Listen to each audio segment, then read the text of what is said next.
Mabusai! Happy Sunday. Hi, everybody. Hello. Hi, Shifrex. Happy Sunday. It has been an interesting few days. I'm kind of, I'm a little out of it. I'm not gonna lie. I'm a little out of it, but I hope you guys are all doing well. It's been a little bit. I had to cancel stream on Thursday and Friday. Thursday because my internet exploded. The poor utility lines decided to explode. But as far as I know, it's fixed now, and I haven't had internet issues in the last 2 days. So, yeah. And then on Friday, I just wasn't feeling well, like, at all. So, I'm glad to be streaming today. I'm so glad to be streaming today. But I hope you guys are all doing well. I will say, it will be a shorter stream today. Yeah, I have friends coming over today. So, I was like, I need to stream, but I can't stream for too long. So hopefully you guys won't get too mad at me. But yeah, I have about 2 more weeks-ish, a little bit over 2 weeks, maybe like 15 days before I am back in the trenches of college. So I'm gonna try my best to make the most out of these last 2 weeks before your girl is sent into the ringer. Hi, Luna. Hello. Hope you're feeling better. I'm doing okay. Yesterday and today, I've been having really bad body aches. Like, really, really bad. It's mainly my back. My back has been, like, it's like a different type of pain I'm not used to. So, I don't know. I took some Midol, so hopefully it'll help. I'm on my lunch break right now. Yippee! Yippee, yippee. I won't be yapping for too long, but I will say, lots been going on behind the scenes. I can't say too much, actually. I can't say too much. I can't leak too much. But I've been also working, like, the last 2 days, I've been working on stuff behind the scenes, and hopefully things can get done. I'm excited for the future. I'm excited for things to get the ball rolling on a lot of projects. She's keeping secrets from us. I kind of have to here. No leaks. But shiny hunting all my favorite Pokemon? Hell yeah. This week, I'm pretty sure I locked in my schedule for this week. I have 1 collab this week. But on the next stream after this I'll be streaming on Tuesday for TCG Tuesday. We'll be doing some Pokemon TCG live gaming. And then Wednesday, I think will be a React stream. And then Thursday is collab day. So I'm going to be playing Voodoo Fishing with Thor. I'm trying to see if we can get a 3rd person with us. So that's gonna be happening on Thursday, and then Friday I'm pretty sure I'm doing another React stream with a game. I'm not entirely sure, but I'm trying to at least set up 1 collab a week. I'm trying, okay, chat. I'm trying. I'm just so peepo shy. I like actually started reaching out to like VTubers or like other VTubers that I've been friends with for like a while, but we haven't collabed or like, you know, done any of that. So I'm hoping they can please respond to DM. Maybe the play is I need to start flirting with them. I need to start flirting with all the cute, hot, sexy VTubers. We're proud of you. Thank you. Thank you. My little antisocial ass. I swear, it's like people think I'm like, oh, she just doesn't talk to anybody. And I'm like, it's true. I'm too shy. I'm very shy. The shy Riz. To be rizzed by me. I can't tell if that is an honor or a curse. Oh my god, so last night, I was playing with my friends. Thank you for the follow. I was playing Commander with my friends Okay, and then I got my Phineas Heir Apparent deck yesterday, and there was one particular card that I drew that I got really excited for because I was watching someone else play this deck, and it was like the Thrumping Stone or whatever. So what it does is like every single time a spell casts, you get to ripple 4, which means you look at the top 4 of your deck and then you play any cards with the same name. So if you play a Heir Apparent, it's like it loops like the entire time. And it got to a point where I think there was one game where I got like 296 bunnies, and my pod just was like, oh, Lamau. Well. So I posted it on Twitter and I went to bed, and then I woke up and there was like 1,000 likes on the tweet. And there were, okay, so half the responses were like, haha, that is so fucking hilarious. That is so funny. And I'm like, yeah, that was really funny. And then the other half was like, why would you do that? Why would you do that? And I'm like, it's a bracket 3 deck. It's a bracket 3 deck, I promise. I promise. My pod was able to handle it. There was someone that was playing like the Captain America precon, and they played a card called Avenge, so it killed all of the creatures, and they gained a life for every creature they killed. So they got on my bunnies and got 300 lives. And everybody scooped after that. We're all like, nope. We're not gonna play that. Next game. Can't beat Cap. We love Mr. Steve Rogers. Thank you guys for the follows. Welcome in. These are the moments I play Commander for. Yeah, and it's like, it's not that my deck's broken. You just have to find the answer to it. The answer is you get rid of all the little guys. But yeah, there's a VTuber. I'm hosting a VTuber Commander collab. Not this week, but next week. I'm really excited for it. Really excited. I need to figure out. I mean, I don't think it'll be too hard to try to like get all the screens up. They only still need to take 21 commander damage. The amount doesn't even change even though your health does. True. So excited. Yeah, it's gonna be a lot of fun. Hopefully it could be a thing I do more often. I'm trying to get like other VTubers to do like handcam TCG collabs with me, because here's the thing with me in online sims. I'm not really too big on online sims. I have more fun playing like with cards in my hand. So I was like, I know people were like, you could play the tabletop simulator version of like Commander, but I just don't find a lot of fun in that. I just don't find a lot of fun. Hello, the postmodern side of donations, which Poseidon is the short version. I am not fucking short! Why does everybody think I'm short? Guys, I promise I'm like the second tallest Mythos talent, even in person, okay?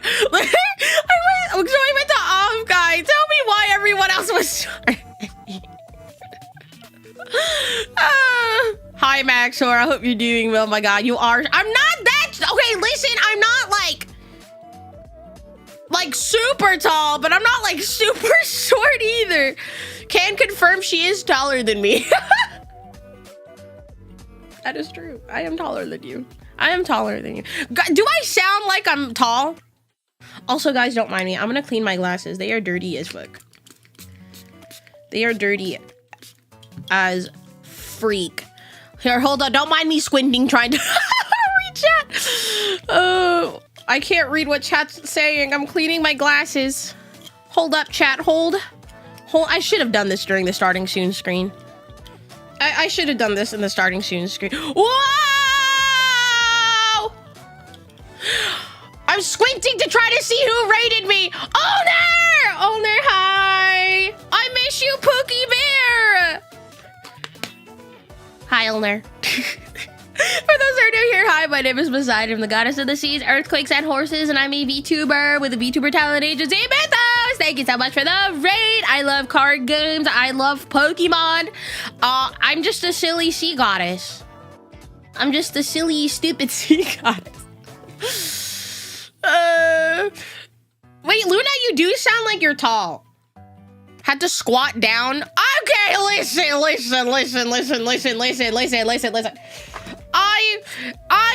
I'm just gonna believe that everyone in chat is at least 6'5". I love cardboard. It's delicious.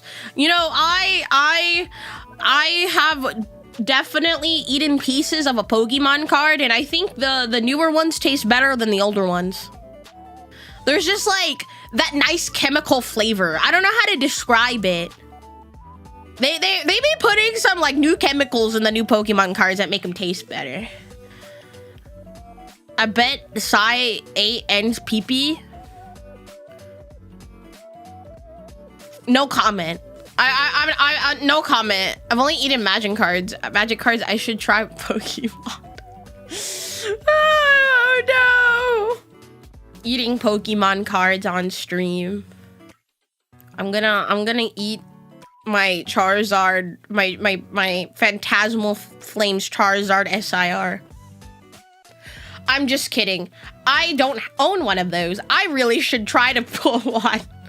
I have 2 sealed Phantasmal Flame Pokemon Center ETBs, and every time I walk into my office, I stare at them and I'm like, I bet the Charizard SIR's in this one. I bet it is. I wonder how delicious a Moonbreon is.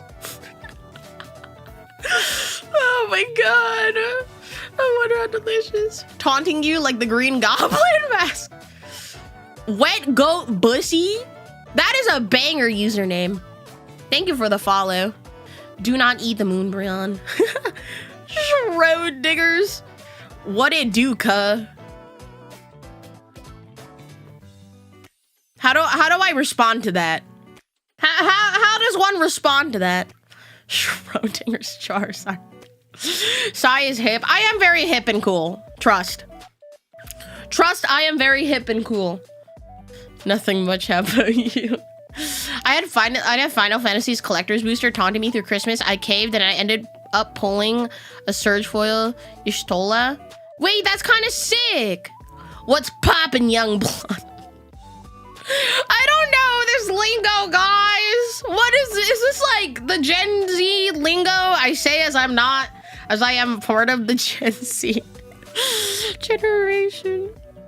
Dude, oh my god. You know what I saw the other day? So there was like this new movie trailer that's out. So is it A24? I don't think it's A24. It might be, because I'm gonna double check. It's a movie called Wicker. And it stars Olivia Colman, Alexander Skarsgård, and Peter Dinklage. And it's about Olivia Colman in like the medieval times or whatever.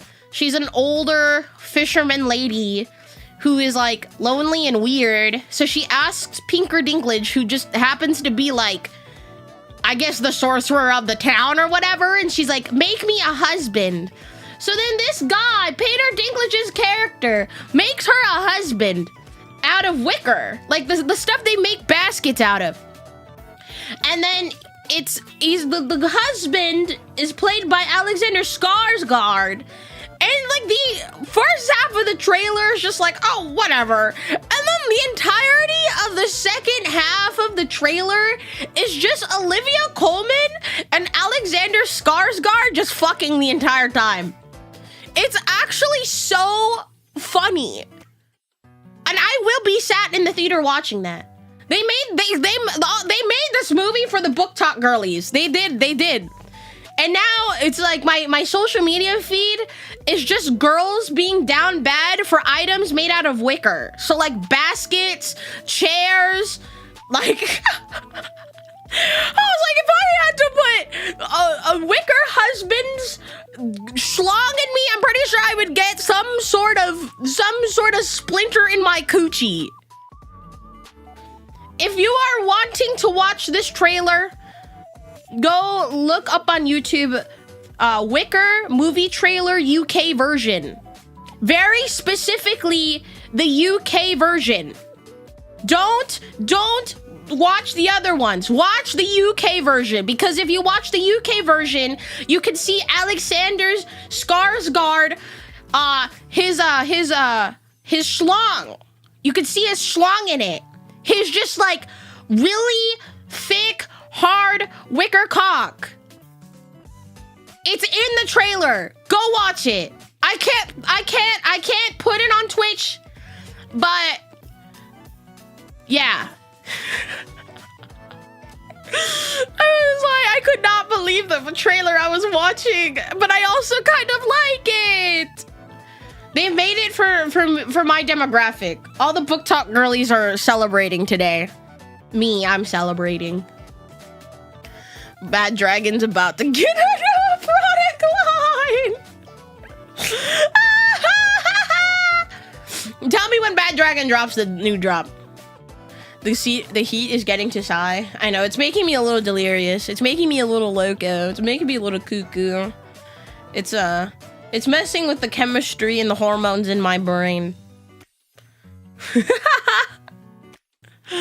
She's more crazy than usual. Think of the splinters. So there was somebody who made a video on the logistics of having a wicker husband and his schlong. So I guess you have to put it in some sort of coating for it to be safe. So I would like to hope that Peter Dinklage's character did that. I don't know. You know, sometimes he was kind of hot. I think I'd risk it for the splinters. Is the wood at least smoothed? I would hope so. I would hope that it's at least smoothed out. Remember the Wicker Man? I don't know the Wicker Man. The only Wicker Man I know is Alexander Skarsgård. That man is hot. Cause I feel like he just gets typecast into weird characters. Wicker was a type of hay or something. It's like, you know, like those baskets? I don't know how to describe it. It's like, a lot of baskets are made out of it. His wickcock. Oh my god. What a movie trailer. And I will be sat in the theater, sitting on a towel. If the trailer was that dirty, can you imagine? Can you fucking imagine how the actual movie is gonna be? Oh my goodness. All the girlies are celebrating. The theater's all gonna be girly pops, and I'm excited for that. Watch it be all the spice the movie has. Somebody, I guess the film critics were saying it was very horny. So I'm very excited. The popcorn bucket. It's gonna be Magic Mike all over again. Oh, I haven't seen Magic Mike, I'm not gonna lie. I don't know. I like these type of movies. I will say the most shameful one. Can I just say I hate 50 Shades of Grey? I remember, like, there was so much hype around that movie. That movie straight buns. I actually don't like that movie, like, at all. That movie fucking sucks donkey dick. I think most people do. The movies suck and the books suck more. Yeah, no, it was bad and someone should be shamed for it. I watched the first one and I'm like, I don't like this at all. I don't like this at all. Yeah, it's one of the biggest travesties. BDSM community. Like, I could read a story on Wattpad that's better than this shit. I could read something on Wattpad better than this. I sold so many copies of the movie when I worked at Walmart. It was always awkward when they asked for it. Did you see Spider-Man? I did. I saw it on opening day. Phenomenal movie. I'm actually like, I really do actually want to go see it again, actually.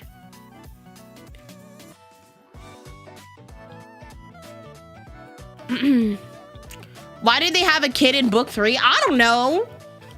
I have no clue. Honestly, I do not like that. Because I read the first one and I just like couldn't get into it. Maybe it just wasn't for me.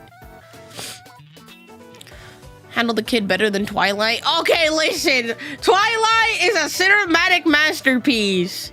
I will say I will not watch Twilight sober. I have to be drunk to watch Twilight. But I feel like Twilight is one of those movies you watch with your friends and you just have a good time. I don't think you should be watching Twilight as expecting like an amazing film. You should be going in to watch Twilight expecting a good time. A fun time. I'm excited for Doomsday. Oh yes, I'm very excited. Twilight is perfection, much like the 1993 Mario live action. I heard Jacob imprinted on the daughter. You imprinted on my daughter? You named my daughter after the Loch Ness Monster?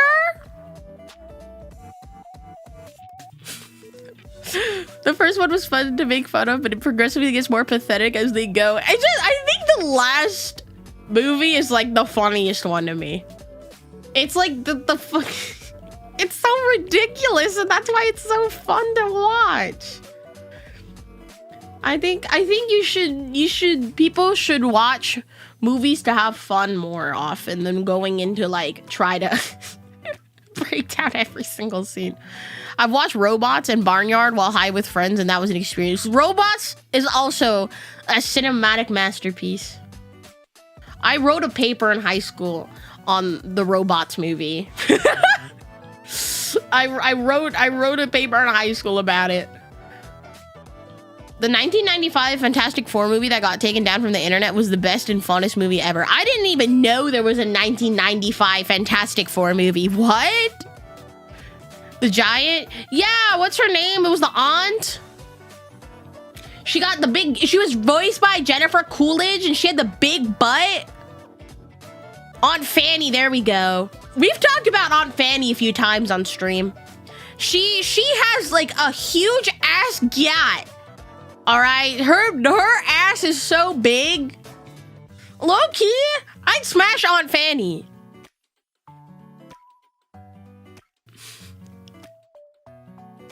Anyone wanted that booty? I don't blame him. She's got a nice ass. Aunt Fanny can fucking get it. She could fit so many people. One of my favorite parts of the movie was at the beginning when like the parents were making their kid, right? And they finished like making the kid. They were like, oh, the best part is making the baby. Get it? Because making okay, anyways. And they were building the kid robot and they finished. And then like the husband or whatever was like, didn't we want a boy? They were missing. They're like, wait, this extra part is for having a boy. So they like fucking hammered it onto him. He slams it on. They were short a few nuts. Making the baby is the fun part. I don't even remember. I've seen that movie. I think I watched it like 3 times in high school because I had to write a paper on it. I can't even remember what I wrote about. I can't even remember, but I was like in my film class and my teacher was like, I have to make you guys write a paper on something as part of the curriculum. So I chose to write my paper on robots. Community Robots movie night. I think we should do that. That's kind of funny. There's so many innuendos in kids movies. Dude, I know. They don't make kids movies the same anymore. They really don't. Cause that shit was so funny back then. Even Shrek had so many innuendos in it that like as a kid didn't make any sense to me, but now that I'm an adult, I catch it on. I'm like, that's funny. Like that scene where, I think it was in Shrek 2, where Puss in Boots got caught with catnip, and they were doing like a parody of cops. So he got caught with like the catnip, and he was like, it's not mine. Men of Farquaad's stature are short. It's short to fly. Oh my god. It's so fucking funny. It's so funny. I need to watch old films again. Okay, I watched one film recently with my friends. It was like an older film. Was it Small Soldiers? Something Soldiers. It was like almost like IRL Toy Story, but kind of scarier. Yeah, Small Soldiers. Why was that movie look kind of scary? That movie was kind of scary. I was like, oh, this looks like a kid movie. And then like the last 30 minutes of the film was just like, it was so violent. I was kind of scared. You know what part I think scared me the most? So there was a part in the movie where so what happens is, it's like Toy Story, where these soldiers came to life and they're like toy soldiers, and they go into this girl's room, like I believe like the main character's crush's room, and she had a bunch of Barbies in there, and they like started taking apart the Barbies and like Frankensteining them. And I was sitting on my couch with my friends, and I was just like, this is fucking horrifying. And that was so scary. Yeah, see, everybody remembers that scene. God, were you guys scared of that? Because I'm like, me, an adult watching this film, I'm scared of that. Oh my goodness. It was peak. Dude, one of my friends said that scene did something to their brain. And I'm like, there's no goddamn way. There's no goddamn way. Small Soldiers, so epic. It was a fun movie. It was just kind of scary. It was kind of scary. I don't know if I'd watch it again. I was kind of freaked out. I was like, I don't like the idea of toys coming alive, actually. Never mind. Were the aliens called Gorgons? Yeah, it was like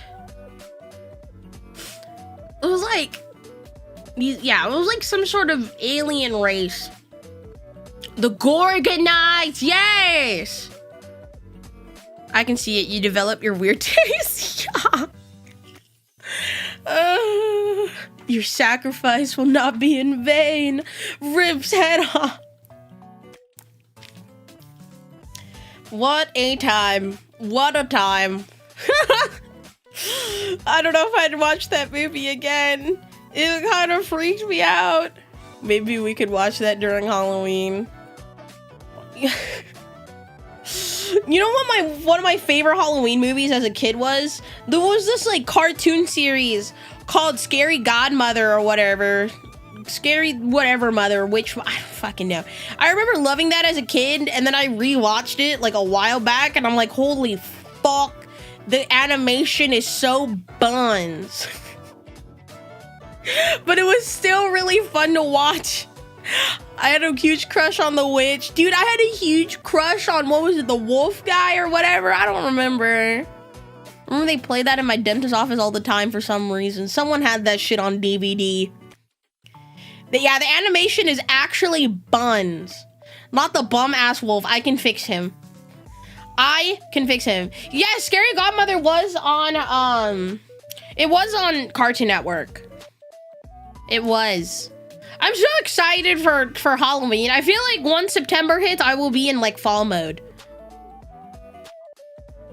Oh, I will be in fall mode. I'm looking forward to all the pumpkin spice things, the Halloween stuff.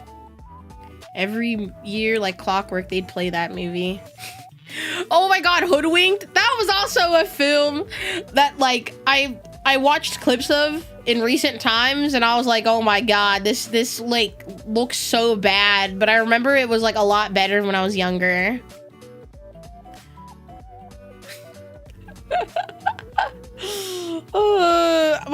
What was like the singing like mountain goat or whatever, and like he was cursed to sing, and then he had said something without singing, and she's like,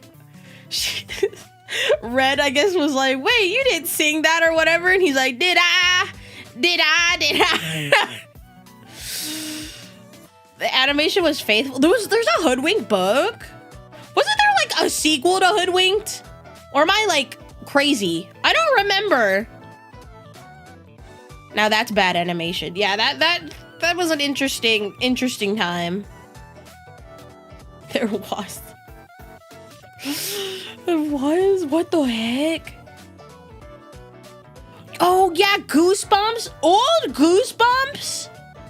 It was scary as fuck, man.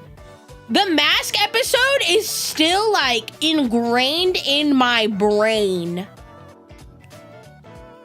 Where the mask got stuck on the girl's face.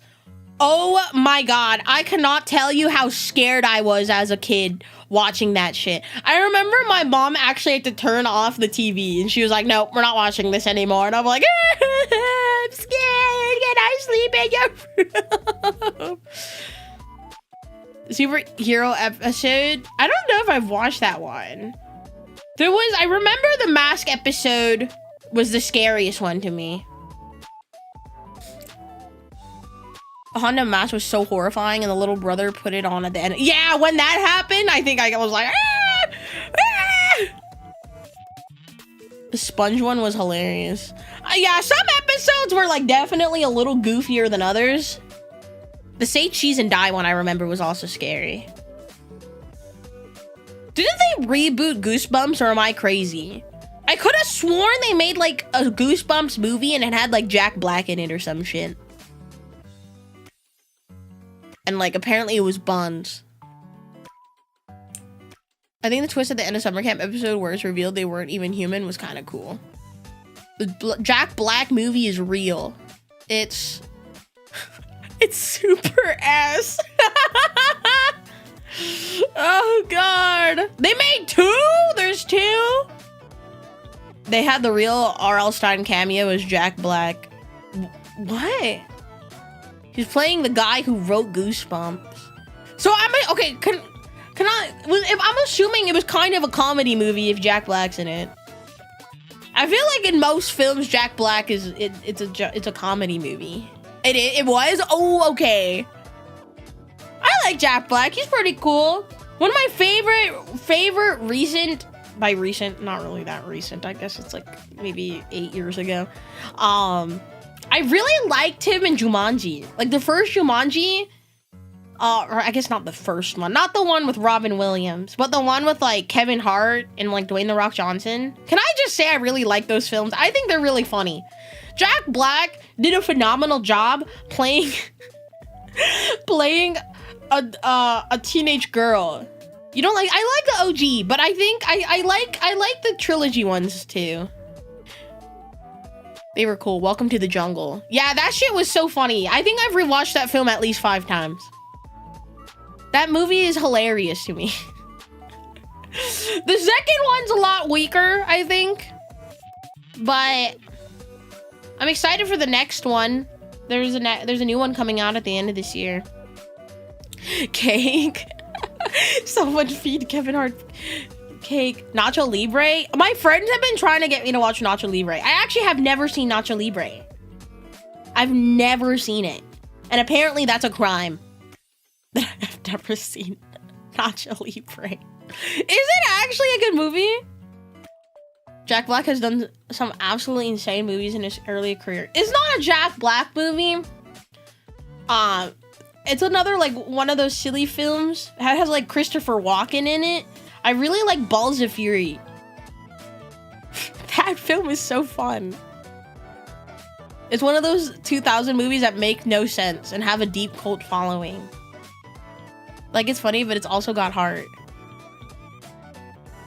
Yeah, Nacho Libre is... I hear a lot about Nacho Libre. I've actually never seen Nacho Libre. One of my favorite Jack Black films of all time is School of Rock. I think that's one of, for sure, my like comfort movies. I really enjoy School of Rock. Have you seen Blades of Glory? I don't know what that is. I don't know what that is.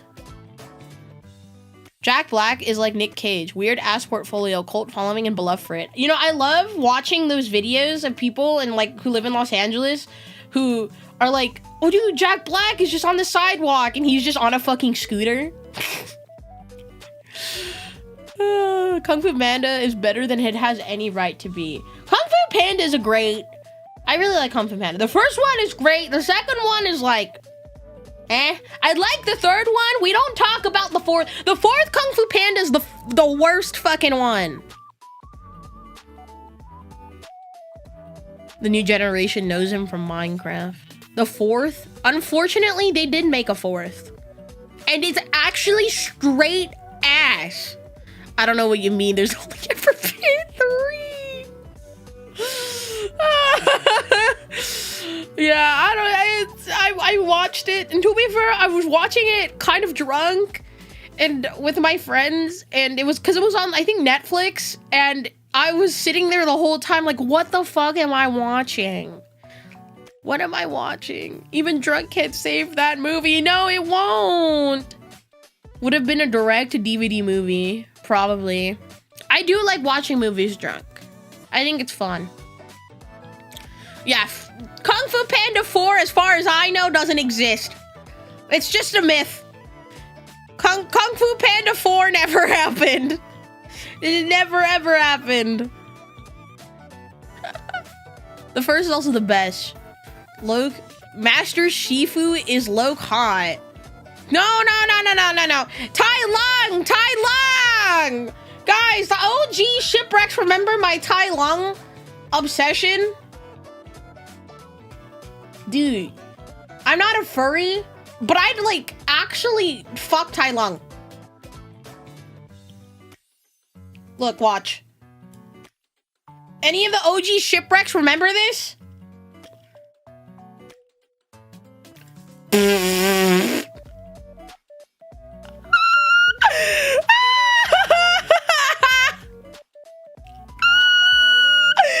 anybody else remember this? Okay.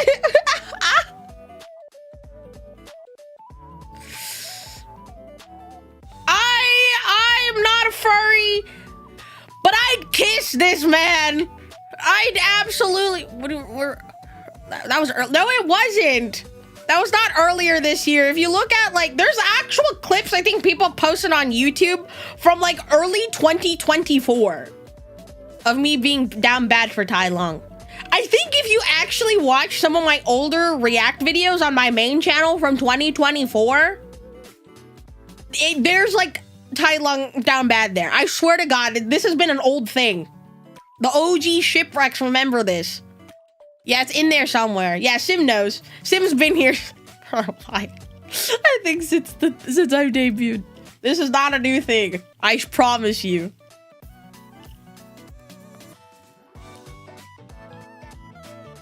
My question is, what the hell did Poe do to him with the Wu Shi finger hole? I don't know, dude. That's some sort of science I cannot explain. Chloe had Entei from the movie where he's a dad. Okay, I kind of get it. He was you know, giving dad a little bit. That was the movie with Molly, right? And then Entei kidnapped Ash's mom. I think we watched that in my Discord server. Sai and Tai Long is the same as Bao and werewolves. You are, mama! Oh my God. I wonder if I should go the rest of this stream with the fucking body pillow. Oh my God. Let me see if I find, I had a literal another, oh, here we go. What is this?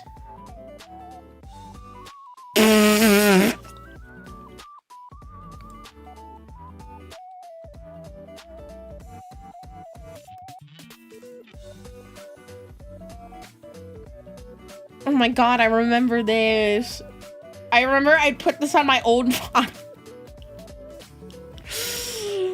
His car is parked.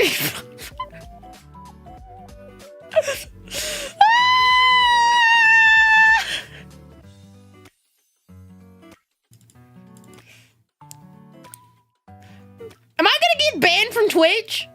Am I getting banned from Twitch? What the fuck is that? Don't worry about it. Don't worry about it. This is why Poseidon doesn't stream on Sundays. Maybe I'm ovulating. Maybe that's what's going on. First it was Alexander Skarsgård from the Wicker trailer, and now it's Tai Lung from Kung Fu Panda. My boner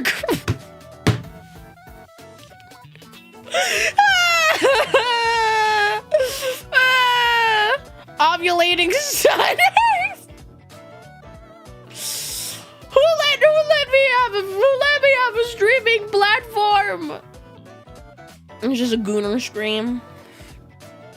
Gooning over Tai Lung live on stream. Who let her cook? I don't know. Who did let me cook? Chat, let's ovulate. Let's chat. Why don't we hold hands and ovulate together? If we hold hands and ovulate together, we can get pregnant.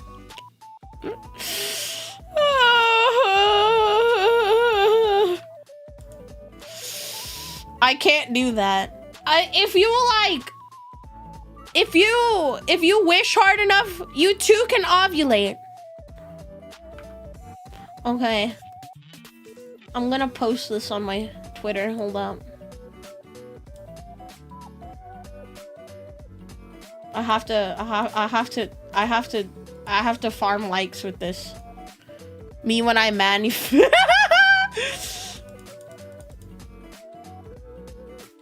Hold up. This shit is funny as fuck.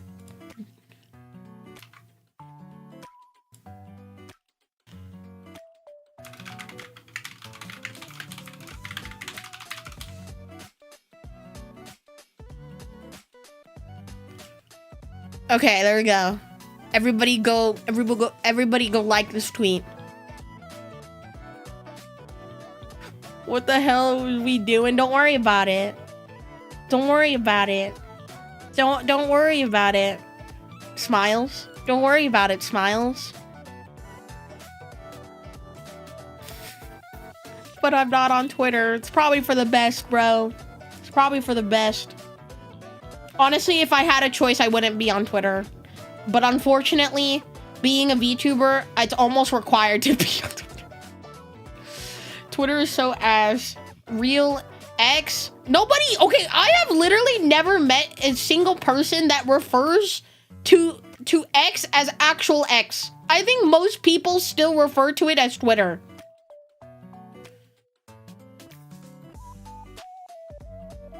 If you call it X, I'm calling you a fag.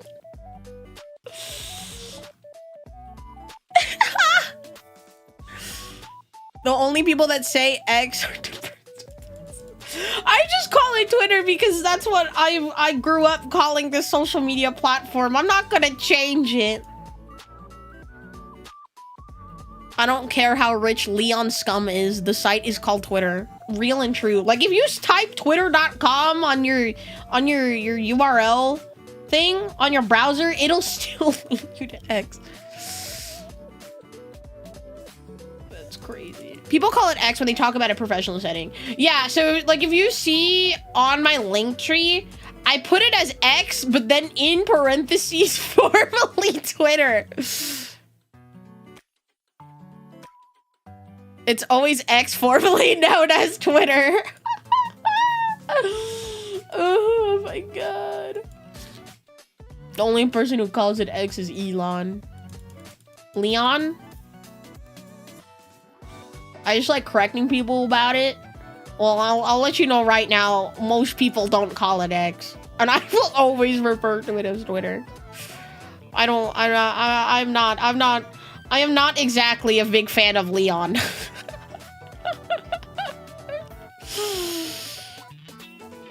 Yeah, I still put Twitter on Google. Yeah, we need another Hear Me Out stream collab. Yeah, that's gonna get taken down real quick. Though I will say I should do that. The website formerly known as Twitter. I do also miss the little blue bird. I have on my phone. I have like a custom icon for Twitter, and I have it as a Starly. I have it as a little Starly. He's like a little bird. We need to Hear Me Out, Cake.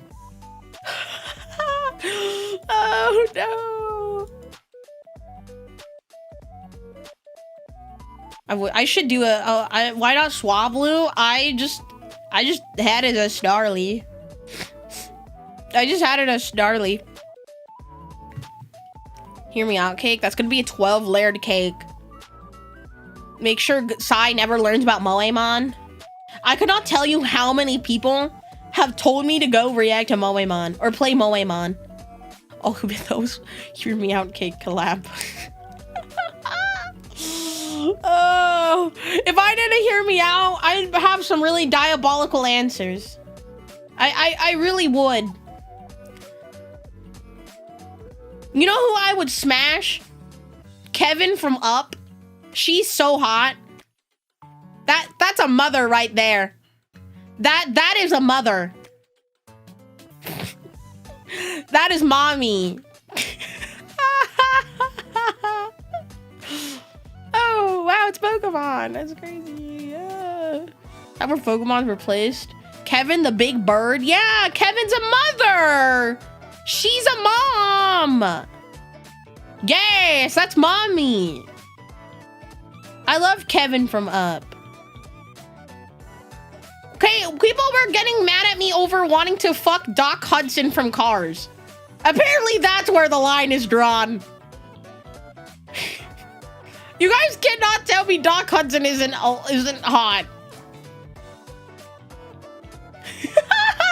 It's a car, but he's hot. He's sexy. I see him a lot in Hear Me Out cakes, and those girls have good taste. Doc Hudson is so fuel efficient, so he'd be doing a trick on it for less. I feel like there's a Rule 34 of Kevin. I'm pretty sure there's Rule 34 of Doc Hudson. Actually, hold up. Let me go look up if there's... You want mortar oil up your hoo-ha? If it's from Doc Hudson, yes. I'd let him leak his oil into my cooch. I don't see a problem with that.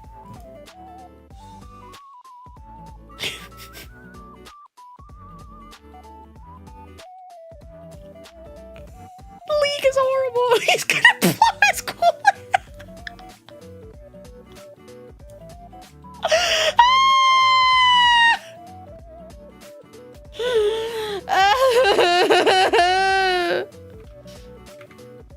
Yeah, there's definitely some Rule 34 of me somewhere. There isn't. Okay, I don't often get lewd art of myself, but when I do, it's like pretty interesting. No, there's no Doc Hudson Rule 34. I guess I'll just cry.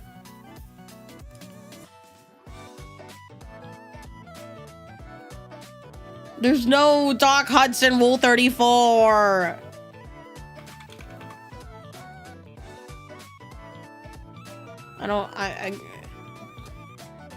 I can't find Doc Hudson. I guess I'll just fucking cry, I guess.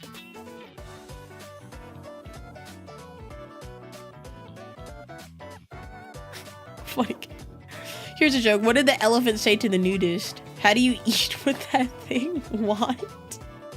Ew. What did you do to him? Don't worry about it. Don't worry about it. Don't worry about it. There are like 5. Wait, am I looking on the wrong website? I'm also scarred for life for checking. Dude, I remember me and Lemona, I think it was on her birthday stream. We were talking about, so someone wrote like a dojin on Gil and what's the Marlin from Finding Nemo, and like someone drew them as humans and it was Yowie. No, that's peak. Like that's actually peak. Doc Hudson. Oh my god. Only me and Limina Alteri can share a bond like that. Oh, I have to put an underscore. Ah! Wait. Why is the cup on top of Doc Hudson?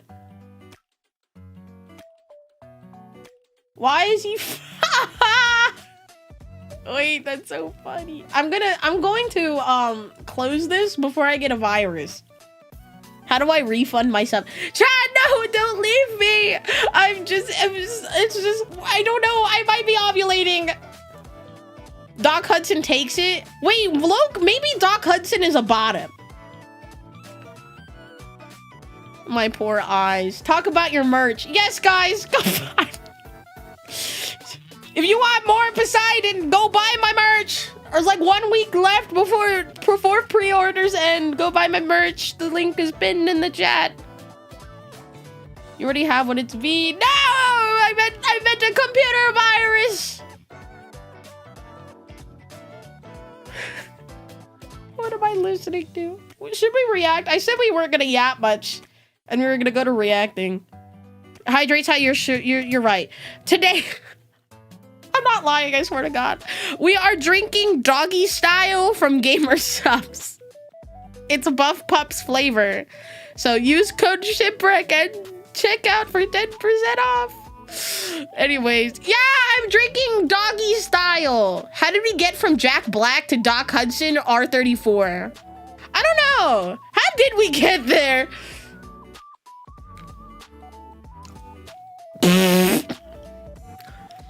Thank you, Anonymous, for the gifted to Doc Hudson from Pixar Cops. I need an adult. I need an adult. Your mind works in mysterious ways. I need someone to study my brain. Sigh, homies in chat, I'm cooked. I found my mom's cookbook recipes and she's been using the Rachel Ray. Listen, I believe Rachel Ray is a good cook. She just can't cook certain cuisines. You are an adult. I need another adult to supervise me. Her cookware is also ass. I wouldn't know. All my cookware is from Amazon. Hey guys, this is my Oshi Sai. Are you guys proud of me? Are you guys proud of me? Are you guys proud of me? You're proud of me, right? You're proud of me, right? You're proud of me, right? You're proud of me. Are you gonna do leaderboard reactions at some point? I've been trying to react to other things that aren't Pokemon. I'm so proud of you.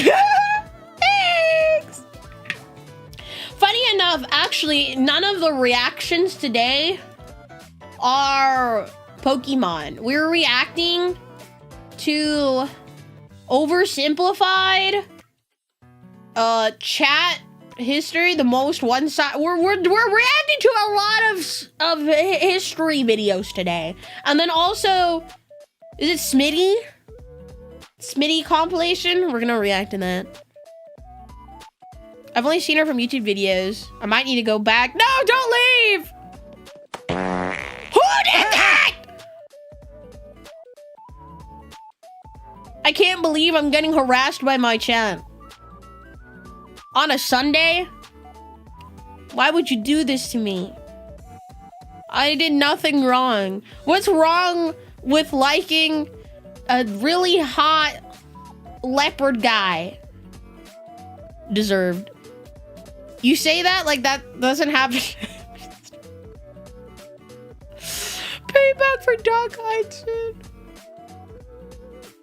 He's evil. I can fix him. I can fix him. I can fix him. I can fix Doc Hudson. I promise.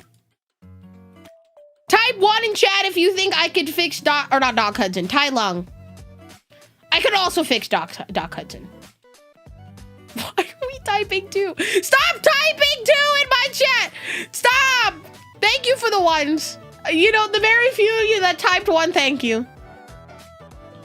What the fuck? I seen an article where someone ripped ass so hard at the new Spider-Man movie, showing that they had to evacuate the movie theater. I don't think that guy ripped ass. I think he actually just shat himself. Doc has been fixed by his true love, Lightning McQueen. Are we shipping Lightning McQueen with Doc Hudson now? Is that what's happening? Alright, that's so funny. There wasn't Rule 34 of that.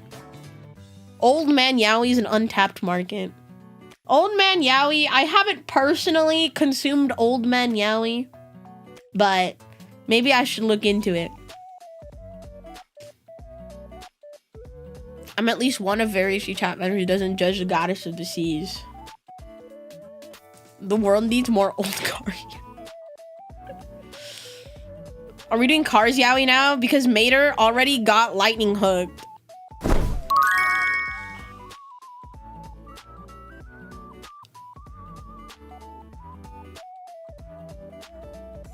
Wait, how long is this on the goddamn screen? How long is this on here?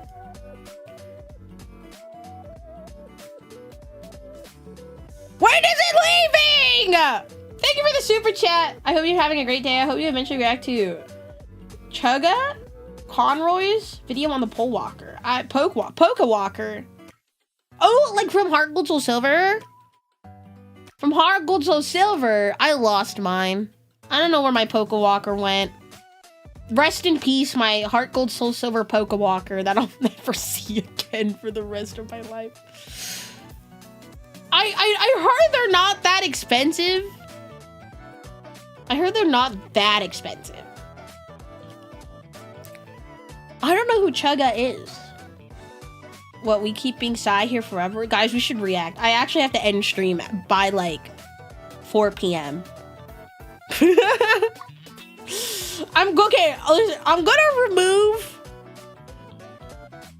Okay. I will remove the boner garage.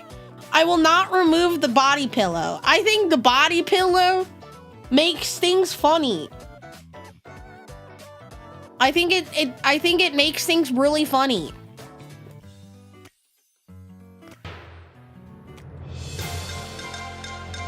I am not a furry. I'm not a furry. But if I was, I would kiss Tai Lung. I'd put my tongue in his mouth. Though I am a little scared of what his schlong is shaped like. Sloppy style is actually insane. How did a custom news ticker get made that fast? It's on Tangia. It's on Tangia. Pretty sure that makes you a furry. No! No! No! No! No! Likely barbed. Okay, this is not Incineroar! I would not frick Incineroar! I think Incineroar is not my type. Incineroar is not my type. This is not shiny Incineroar. Someone got you more cards. God damn it. Who got me cards on Throne? I say god damn it, but I'm very grateful. What the freak? Thank you to whoever bought me the Dr. Doom pre-con. Wait, that's sick. Thank you. Let me see who it is. Wasn't me this time. My throne widgets on Twitch aren't working right now. Sai Targ? Thank you. I big appreciate. Hope you're ready for Miku tomorrow. I have my alarm set. I'm waking up at 8:30 in the morning. I will be on the website. Incineroar is where the line is drawn. I'm just not into Incineroar like that. I'm just not into Incineroar like that. They have mats and others to buy. I might pick up the sleeves. I have too many play mats. I actually have to get rid of some of my play mats, which is sad. I have too many of them. Obviously, I'm keeping mine for my merch, but I need to get rid of like some of my older ones. Is it because of the fire belt? I just don't think Incineroar is attractive. I just don't think he's attractive. You want to be choked by Machoke? To be honest, no. He's just a cat with a six-pack. Oh my god. Wolfie is very attractive. Incineroar? I don't know. I'm not into Incineroar like that. Okay.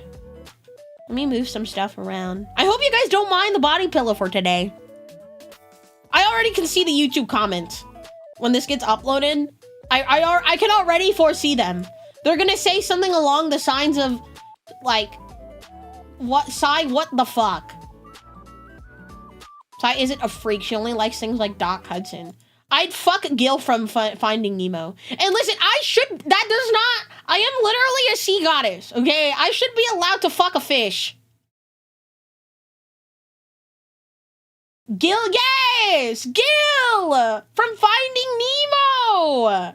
I'd actually kiss him. Dude, he's so hot.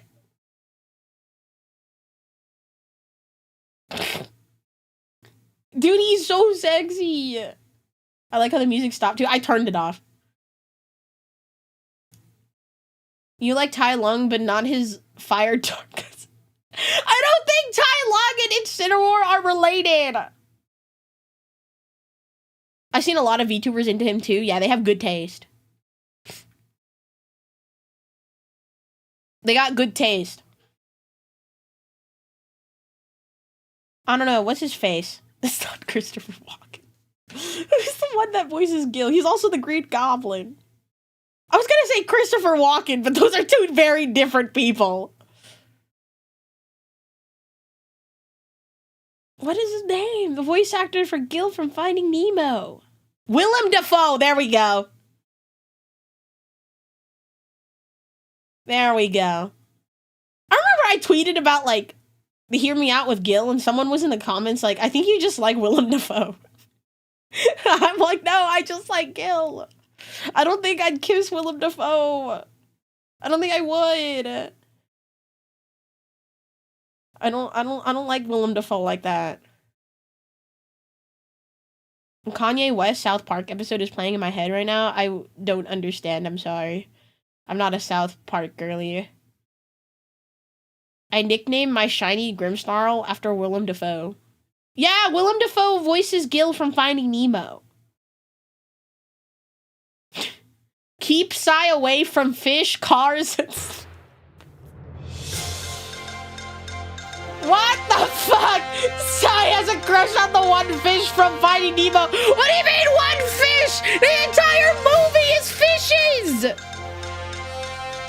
Do you like fish sticks? I do. You know, once a year, I'll indulge myself in, like, a Filet-O-Fish from McDonald's. Listen, I don't understand the hate on Filet-O-Fish from McDonald's. What the fuck?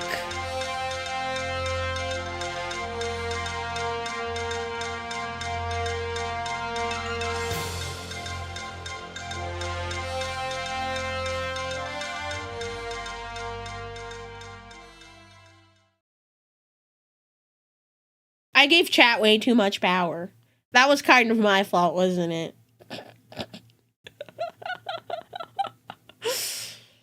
He turns into a gay fish at the end of the episode. You know what? Good for him. At least you're profiting. But I made for a funny Power World clip. Dude, I downloaded that. I thought it was so fucking funny. Breaking news are wild and true. Surely if it's on the news, it's true, right?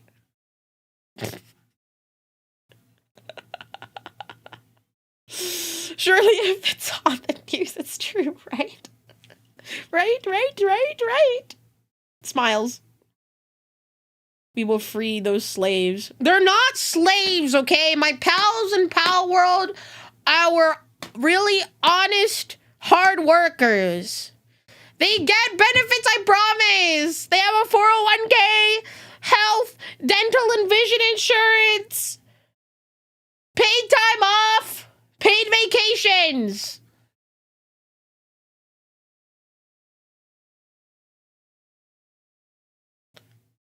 The side news is fair and balanced. Real. Guys, we should watch the videos now. I'm sorry. I said I was gonna not yap for too long, and then we're an hour and 12 minutes into the stream.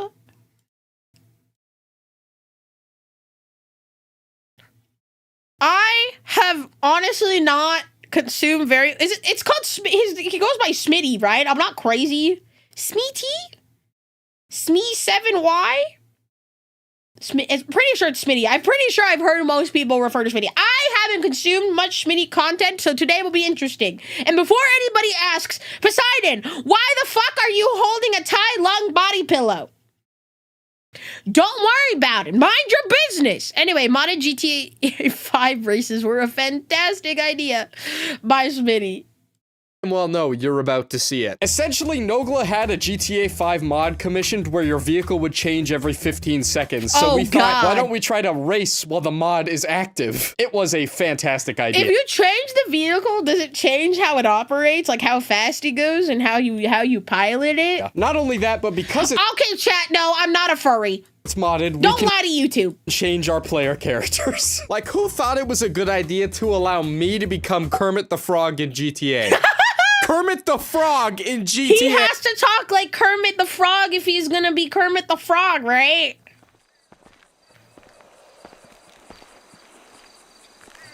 You are about the ugliest motherfucker I've ever seen. You're one to talk. What'd you say, bitch? I'll fucking kill you. So yeah, if you enjoy whatever the hell this is, please leave a like on it, because I will definitely do more. I have no problem with that. That, and also if you stumbled across this video, unfortunately, and enjoy it somehow, What do you mean, unfortunately? I'm enjoying it already. Please do hit subscribe as well, because why not if you enjoyed it. Thank you so much for all the support on the videos recently. I really do appreciate it, and hope you enjoy the video. How do I do the... Kermit is so good. Hey guys. Really? Can I do a Kermit? Hey guys. Okay, no, I'm not. I was like, can I do a Kermit the Frog voice impression? Nobody ever let me do that again. No. GTA race. No. Bitch. Please don't put reaction suggestions in my chat. Please put them in my Discord server. Thanks. You can't catch me. You'll never be able to. She's a runner. She's a track star. It sounded like you were getting choked out by Doc Hudson. Anyways. Why are eyebrows doing that? If one. Sponge down. Oh my god. Better get stopped. Oh my god. Oh my god. Somebody kill me. No problem. I've never seen this episode. Me either. Hey, Les. Shotgun. Let me see. Oh, come on! I'm ready to go. What did Kermit do wrong? Oh, I'm ready to play tennis.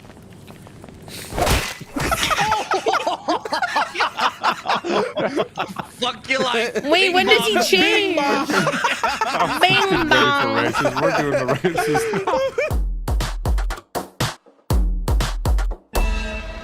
Oh. Wait, did it move? I didn't move. All right. We good? No. Whoa. Or no. Oh, wait, no. Nogla somewhere. Hold on, Nogla. You're tweaking, I aren't fell you? underneath. I fell underneath. Oh, I was about to say, wasn't there a fourth person? Oh. Oh, I know who I'm killing. Oh my god. Oh, yeah, this is for earlier, bitch. Nogo's like, yeah, let's start the race now when he's got the supercar. He was just waiting till he had a good car. Oh, damn! Oh my god, he has he's like a blimp! It's a fucking blimp! Let's start this shit. All right, ready? What, is there a boat? I wonder if there's like a boat. Just go, damn it! I'm underneath the fuck. Can the plane fly? Wait, no go foul, no go foul. No, it's not a plane anymore, it's a truck. I'm falling through the whole map now. Oh my gosh. Puffer, no! I got you, I got you! Somebody give this man his pilot license. Oh shit! Wait, he's a plane, he's fine, he's fine, he's fine. Oh, just kidding. This is too much. This is too much. Oh, thank God. Oh, it's in a smart car. He's on a fucking bike. Dude, it looks like the wheel, if you like turn it, if he turns around again, it looks like the wheel is up Patrick's ass. Your stomach is engulfing that bicycle. That's what it's like. Gross, dude, look, it's up his cheeks. Oh shit! All right, go! Go. Oh hell yeah! Eat my dust. dust, you idiots. Holy shit. Oh, we gotta catch Oh, the fucking shit. truck. Oh, What am I yeah. in? I mean, more than just Okay, the this dust, is better. bitch. You're on the Harley. I have no idea how I could. I went over the side, bro. Oh no! It's Here just comes the Dogwood change. left. Oh shit! What? Get the fuck out of here. This is This my is so road. slow. Damn it! Wait, We how can't am I even gonna get through? this. What? I can't move. I got stuck. I can't get under it. That's bullshit. Oh, he's fine. He's fine. Oh, What good, is they it? gave me a Oh, fast he's car. chilling. Oh god. Oh no, no, Smitty's catching up. Bitch, I got a good car after that bullshit. No, go hit the boost. Hit the boost. How do I do that? I don't remember. Oh no, he missed the I don't know boost. how to. Oh, Hey, wait a minute. Wait, that's Hey, kind that's of good epic. though. See ya, bitch. Later. Oh my god, he's going so fast. Later, Drive in the pussies. air. Hey, Smitty, drive all the way in the air. I'm Drive in the so air, slow. bro. Drive in the air. You know what I'm saying? Oh no, no, no. What do you mean it worked? Do you think I wasn't gonna do it? Look at him go. Look at him go. Oh shit, is this a Porsche? Oh, my god, I'm in love A with this Porsche. thing. Holy shit. Shit. What happened? Wow, Desert this Fuck, thank you for the $5 super chat. Poor Kermit really fell on hard times ever since Miss Piggy left him for the Dorito Pope Jeff what? Huh? I'm failing to understand what that. Who? is the greatest mode ever. Who is that? Hey, wait a minute. I don't know. Oh Fly, no! bro. I don't know, Guys, Jeff. Who's don't Jeff? catch up to me. I have a Host of the severe Game disadvantage. Awards. Oh, what the freak? Oh, wait. Does Miss Piggy have a thing for that guy? What? I did not know that. I got shreds. What the fuck? Him and Miss Piggy oinking. Wait, what happened? I got changed into a plane. He has a fucking Get Airbus. fucked, loser. See you later. Oh, shit. Oh, no. You're fucking kidding me. Okay, then why God damn, is what a time good car. change? Oh, I get the first Fine. dub. It's a running joke that how we're having an affair because she keeps showing up at the Game Awards. Maybe she just really likes the Game Awards. Boom. Goddamn, You where did it get won. fucking dusted, bro, in a bicycle? BMX. Yeah, Oh, buddy. shit. Let's Hey, go. I'm Sirens in this bitch. Fucking frog. Yeah, she's just Miss Piggy is just a certified gamer. In the ground. Somebody help. good. Oh, Grizzy in the ground. I'm here. Oh, Is he okay? What Okay. the fuck? Hey, I think we're good. no go stand up. One. Oh! Wait out. Whoa! What the fuck is going on? Go. I'm waiting. Oh shit. Oh, he can fly. He's all chilling. You're not even looking backwards. Stop looking at me while you're going backwards. Oh, I have to plane. You give me a. Oh shit. What is happening? Oh my god! Yes, yes. Dude, this is so hard to control. You were one cheating son of a bitch. Oh my Okay, god. my vehicle is gone. I need to spawn a new one. My bad. Hey, bro, Just die. Hold F. Hold F. dude, no, it's so hard with Why? the traction. Why so many Go, fucking go, flying go. vehicles? Oh, there's a I car don't know. here. It's just Oh my constantly random. god. The flying God damn it. vehicles Honestly, at this look point, I'd rather suck. fly. Oh shit. Are we just in all in regular ass cars? Yeah, something like Yeah, that. it's nice and calm right now. Nice and calm. Since when? Not drive. Excuse me. Oh my god. Wait, this tour bus is kind of sick. Reverse. Reverse. Damn, the tours. It's slow as Are the shit tours though. really gonna beat you on this one? No. Oh shit. I actually, there's no way to tell who won that either. I won. I won that. you did. I won. No, I won that. Okay. Oh, we're all Okay. good. Are we good? The first official good Wait, race. this map is kind of fun. Are they gonna finish the map going this Let's way? go. Yeah, you tried to You fucking bitch. Dude, I don't think you can make it with trucks. I'm not going to do anything, man. I want to get I've through played this this just right. Guys, please stop. Please don't put React suggestions in my chat. Thanks. You will get banned. There's a proper place for that. What do you do? I've played this one before. Can I just get the first? No. Well, that's just unfair. Oh, Wait, yeah, there we go. my God. Later, loser. Come on, come on. You know, wait a little bit, huh? The mons are hungry for bonks. They're like foaming at the mouth. You want to wait? Fuck this third race. Hey, you wanna wait a little bit? Huh? I'll wait. Third race. Oh, Okay. I am not waiting. I am not waiting. Oh my god. This fucking Come here. Oh, dude, I'm gonna fucking Dude, teleport he's over gonna the map. fall over. Dude, the fucking seat is up his ass. Oh. How'd you not die? Where's the fucking... That's more like it.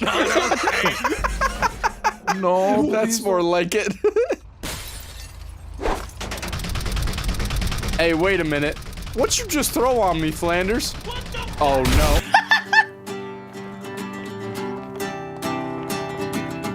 Just me and the boys.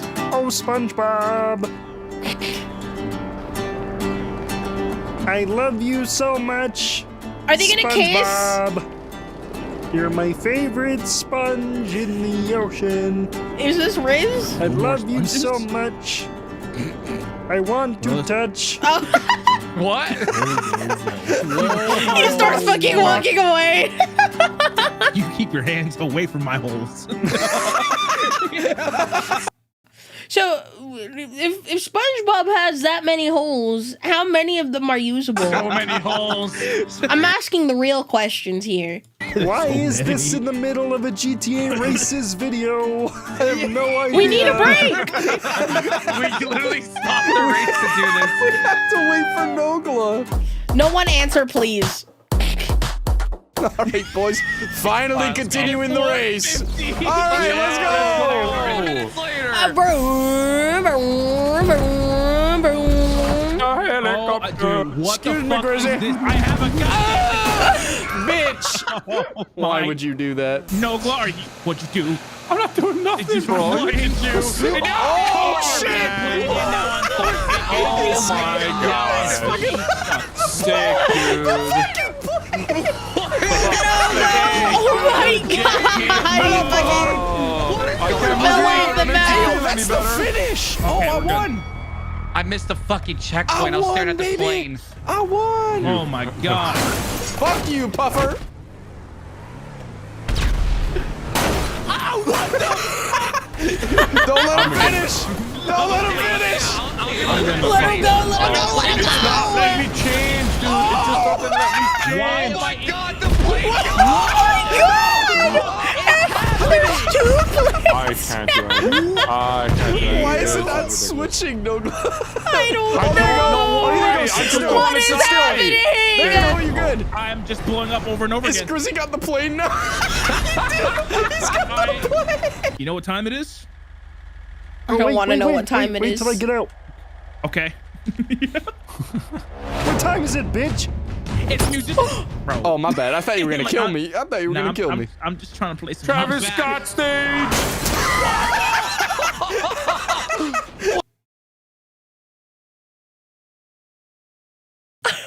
I did not expect that. That came out of What a nowhere. perfect time to get back. I just saw no door. I was just like, I'm gonna back up a little bit.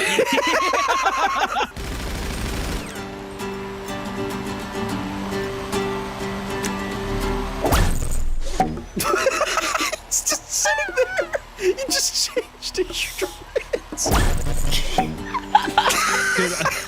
My lighting looks like I'm at a He just campfire right keeps now. fucking coming back with the guitar. Oh, fuck. I'm trying to reconnect. I think I'm out of lagged out too. They're all just getting kicked. I think we spawned too many guitars. That's and leaf probably blowers. it. It could have been that. It could have been the absolutely leaf it. blowers, guitars, and bongos. Oh. Too many instruments. Oh, gone. You there it crashed is. my game. Thank you. There we go. Good Rest in job, Way to pepperoni, go. I guess. All right, fellas. Good work. Good Hopefully work this and one luck. isn't too bad. Wait, why is it pointing upward? Relax. Just go. Fuck you, Puffer. Does this man not know forward? Later. I went forward. Puffer! imagine one of them becomes the plane again in the tunnel? Hopefully I don't get a plane in here. Wait, fucking helicopter! I can't catch up. Slow down. Okay, so far it's been normal ass cars for the most part. Shall we wait? Yeah, I think Grizzly's Should we wait? The game. Yeah, I'm fine with waiting. All right. Nice car. You got fancy. A nice car too. Let me check it out. Oh my god. Okay, that was on him. Change my mic. I didn't even make it. Not out of applicable, the close tunnel enough. yet, dude. Grizzy, shut up. True. Oh, Smitty. Oh, Bitch, He's gonna, right bro, he's there. gonna leave the game. I was just a Let's go. blimp. Oh, Trey, good thank you job, for the good job, 24 good job, months. Don't worry about the body, Billa. Good shit, Yo, Don't Lizzie. worry planes about later. it. Good job, Lizzie. Oh my god. Let's go! Oh shit, look out! Wait, don't leave with that. You're blowing us up. Come here, Grizzy! I don't want your ice cream, old man. Holy shit! God damn it! Please, guys, I don't deserve this. Nah. Yes, you do. You do deserve it. Oh no, I'm so slow. Oh fuck! Oh god, I want no coral. That's fine. I just want to kill Grizzy. They missed. They missed. As someone who's been watching the Mythos girls since launch, the body pillow is the most normal thing on this stream right now. Truth news. So fucking funny. Shit. Oh, oh. Oh, I'll start picking all frogs that I see. That was not worth it. That's the finish line. You did it. Well done. I did it! Yay! Yo, this one actually Yippee! got Oh shit! smooth. Good job, Kermit. Thank you. Why play Mario Kart when you can What is play that? this? Okay, cool start. Yeah, guys, Hey, look, I'm going. Whoa! Wait, how are you already going? Oh, this map is fucked. Oh, this is gonna be a good one. Oh, dude, I need a new car. This map is Thanks, actually boys. fucked. I appreciate it. Hey, That was Oh, a small start for me. Yeah, I'm driving dragons! straight into you. You guys are dumb as hell. Hey, chill. Oh, nice Porsche. Bro, I want that. Oh, come on. It was an offering to me. Guess what, bitch? Ready, go! Wait, oh, me get out of the way. just someone be in the middle with a giant ass vehicle. Fuck me. Nice driving, you fucking idiot. Holy shit. Wait, how the fuck am I supposed to do this? I was trying to save that. Hey, yo, hold on. Let me get this. Oh my god, he does it on keyboard? Bruh. I'm just dog shit.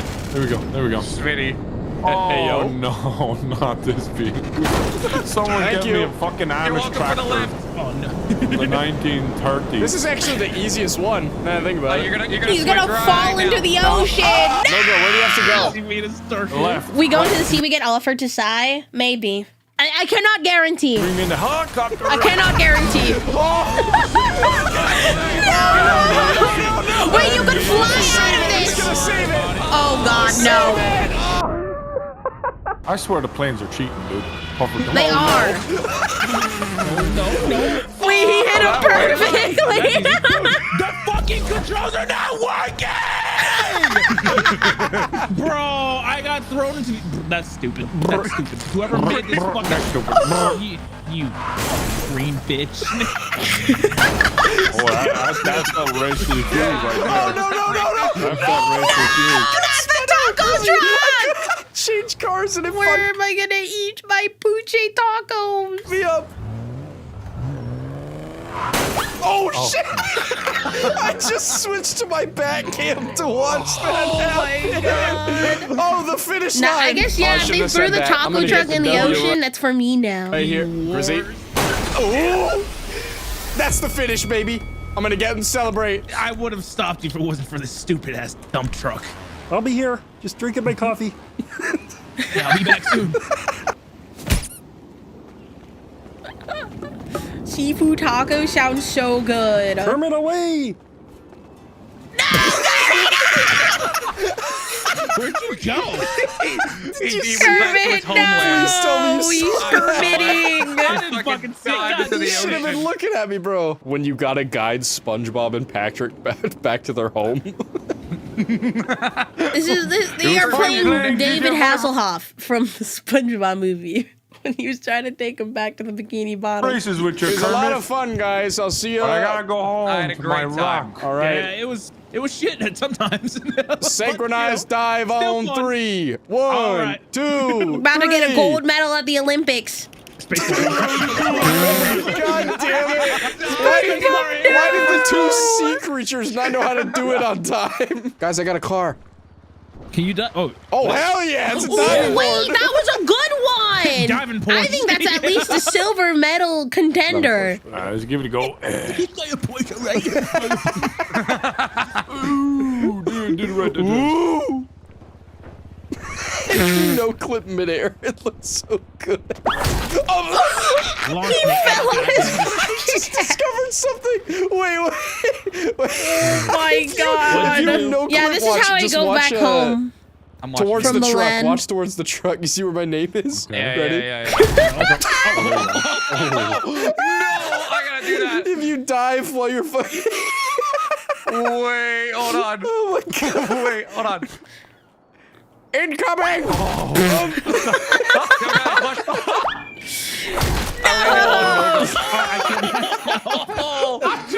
I heard that bro. The sound. I want to do it on this car. Which car? The one that's on the edge. Oh, he's gonna. Oh, wait, that was so good. Did it even budge? Yes, the car fell off. Oh yeah, let's go. I love the squeaky sound. You know, I'm getting a bit hungry. I might want some fried frog legs. Wait a minute. Let me get a frog. Run, Kermit, run! You think I won't chase your ass? Leave! This was so silly. This kind of brought me back a little bit. Oh my god, 4 years ago. So this really wasn't that long. This was from 2021. That was fun. Smitty, you might be cooking. Maybe I've been missing out this whole time. For claps, I've been missing out this whole time. Oh boy, we are getting into the history reacts. You know, one of my worst subjects in just school in general is history, because a lot of it is memorization, and for some reason, like, I just couldn't memorize certain things, okay? I don't know if anybody ever took, like, AP Euro in high school, but that was, like, my nightmare class in my sophomore year. If anybody mentions the term DBQ around me, I feel like I would actually go into some PTSD episode. Anyway, we're gonna be watching the almost one-sided wars in history by Chat History. What is this? There's that quote about all being fair in love and war, but I don't think that someone swanging their sword at an Ordnance BL 5-inch howitzer artillery cannon would find it very fair. Well, that's pretty much what happened during the Battle of Omdurman. Whoa. Now, if you're familiar with African history around the turn of the 20th century, I'm very you know that it was interested. nothing short of a shit show. European powers were grabbing anything and everything they could get their hands on to see what natural resources could be tapped into. As for the British, one of their more tactical moves was seizing control of the Everything leads back to the British. Why does everything lead back to the British? Egyptian territory from the Ottoman Empire in the late 1880s. Why Egypt? Well, because Egypt has the Suez Canal, basically a super sweet shortcut connecting the Mediterranean Sea to the Red Sea, and thus the Indian Ocean. Guess who owned India at the time? Also the British. So instead of slogging the freshly plundered raw materials all the way around the scenic circumference of Africa, merchants could just speedrun that shit through the Suez, potentially saving months of sailing. Now, with the seizure of General class subjects back in high school, I was just never interested in it. I had to force myself to work on it, or my parents are coming after me. I really enjoyed science and math, actually. It's funny, I say that, but I never got into, like, a major that was super into both of those things. Egypt came a bit of a bonus, some territory to the south, known as Sudan, but it came with some baggage of its own. If Egypt were to be the crisp, clean shirt in the deal, Sudan was going to be the pants. And these pants were about to be shat. And they go so while the British now together. controlled Sudan on paper, it wasn't really the case in reality, at least not yet. Throwing even more chaos into the mix were the not-so-modest Mahdists, an independent Islamic group that rose up and rebelled against their Ottoman Egyptian oppressors, That was a good one. establishing their own state in the Sudanese territory back when the Ottomans controlled the region just a decade earlier. They didn't give a flying flip that the British were now the technical rulers of the land. Oppressors were oppressors. As a matter of fact, they were feeling a bit big in the britches after just toppling the Ottoman control, so they were eager to start round 2. The British, though, initially wanted to abandon Sudan, declaring it too much of a political and financial burden to deal with, what with all the squabbling and whatnot. They would instead leave the Mahdists to have their own land and not intervene. However, continued Mahdist aggression led to the death of one Charles Gordon, a renowned British general who was tasked with evacuating civilians from the Sudanese spit-sounding capital city of Khartoum. Mahdist soldiers slaughtered around 10,000 innocent civilians in the wake of Charles's assassination. This single act switched British opinion from indifference to vowing vengeance. Thus, in 1896, the British began the Anglo-Egyptian conquest of Sudan. This war lasted about 3 years with— Jesus Christ, why is the British just always involved in everything? British forces steamrolling the Mahdists in virtually every encounter. Well, if it's so one-sided, why did it take 3 years? Good question. This was actually by design. You see, the British were slowly advancing There was like a 200 IQ play here. into Sudan, building a supply railroad behind them the whole way. Wait, you're the Pokemon TCG player and judge. That's a VTuber. Dude, I love seeing Pokemon TCG players and VTubers. Hi, hello. I saw your tweet and I was like, fellow Pokemon TCG player and judge. What major you went for, if that's okay to ask? I'm a business student. I'm a business girly. I love Pokemon TCG. Everybody in chat is like, we know, Poseidon, we know, shut the fuck up. I've been in the Worlds of Play. I love Pokemon.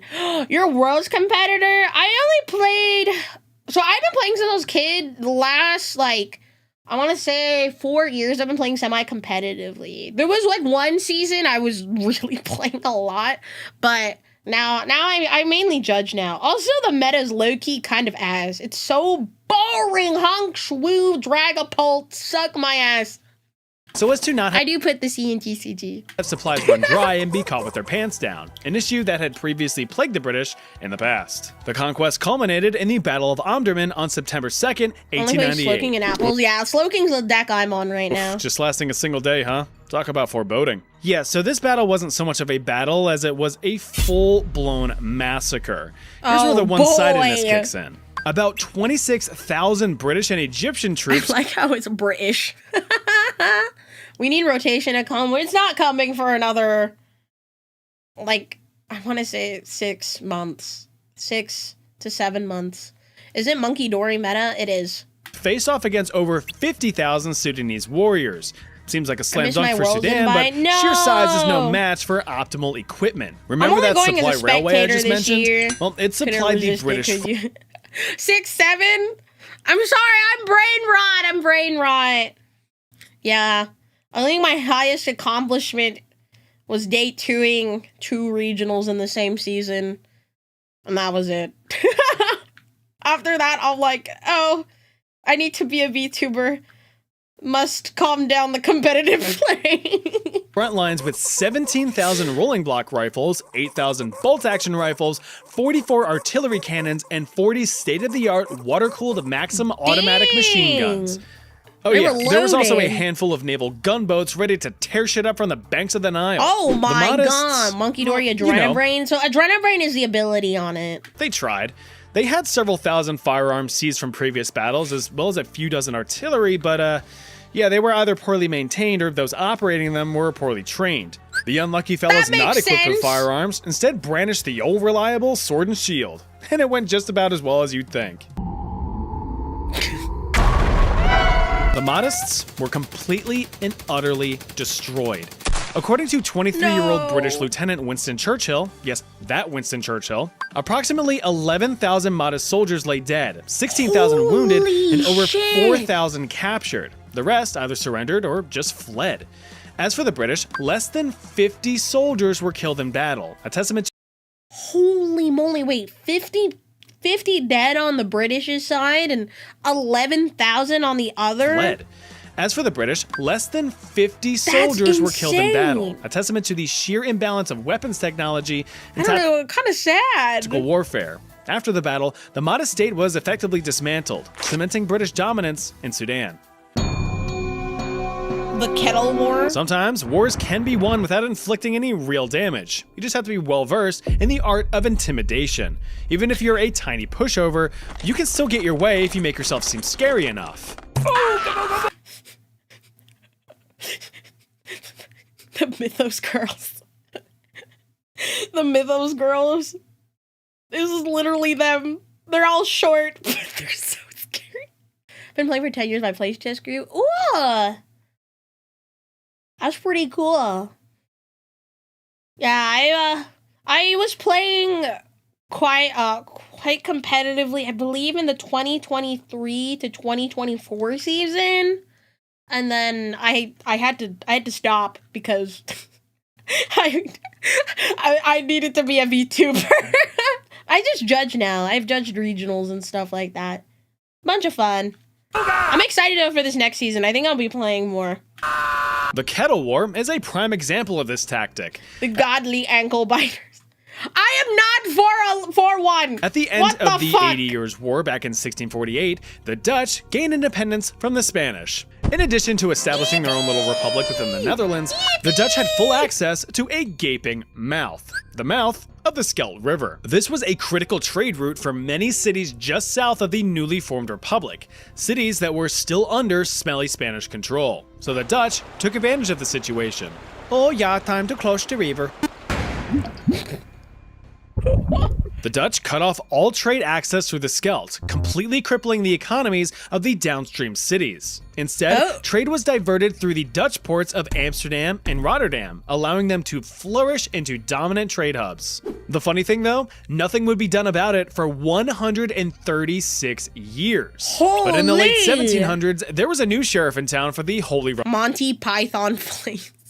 Roman Empire, Joseph II, and he did not like the Dutch doing what they were doing. As a rather ambitious reformer, he was aiming to make his empire the main political and economic power in Europe, but the whole closure of the Scheldt thing was a big old turd in the punch bowl of his plans, so he needed to act, and act he did. Having just gotten their strength kicked in by the British during the Fourth Anglo-Dutch War in 1784, jeez. Joseph II decided to take advantage of a now weakened Dutch republic. The demand Of was course he simple: did. open up the river or go to war. Now, when your territory I don't know. I think you should just give them the river. is like this, and another Just give territory them the threatening you goddamn looks river, like dude. this, Just give them the it might be goddamn best to just let them river. have this one. In reality, however, the Holy Roman Empire's army was fairly scattered across the mainland, being particularly Oh, small dang. and ill-equipped near the Netherlands. So the immediate threat was minimal at best. As a show of force, though, and to keep up the illusion of strength, Joseph sent out a small squadron of 3 naval warships, led by the heavily armed, no-nonsense having flagship Le Louis. The ships were sent to the mouth of the Scheldt to sit there and look intimidating. The Dutch, however, called the Empire out on their bluff. On October 9th, 1784, they intercepted the 3 opposing warships with one of their own, the Dolphin, and it was looking to blow Oh some wait, holes I into really other love that name. ships. In an act of intimidation of their own, the Dolphin fired a single warning shot towards Le Louis. A soup in the morning, a soup at night, a soup every day makes me feel right. Oh man, now I'm Super depressed. The warning shot from the Dolphin whizzed through the galley of Le Louis, causing the casualty of a single soup kettle. Hilariously, the crew of Le Louis Oh, 7, the soup kettle. No. surrendered immediately, chalking up a victory for the Dutch Republic with a single cannon shot. Joseph II, not to be embarrassed, declared full-on war, but no violence ever came of How dare you come after my soup kettle? Not the soup, it did nothing wrong. How many soup kettles have to die for this war. Of it. Instead, both agreed to negotiate.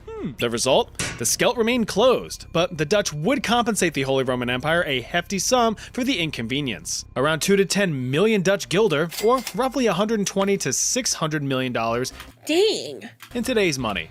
I'd say that compensates for the soup. My soup.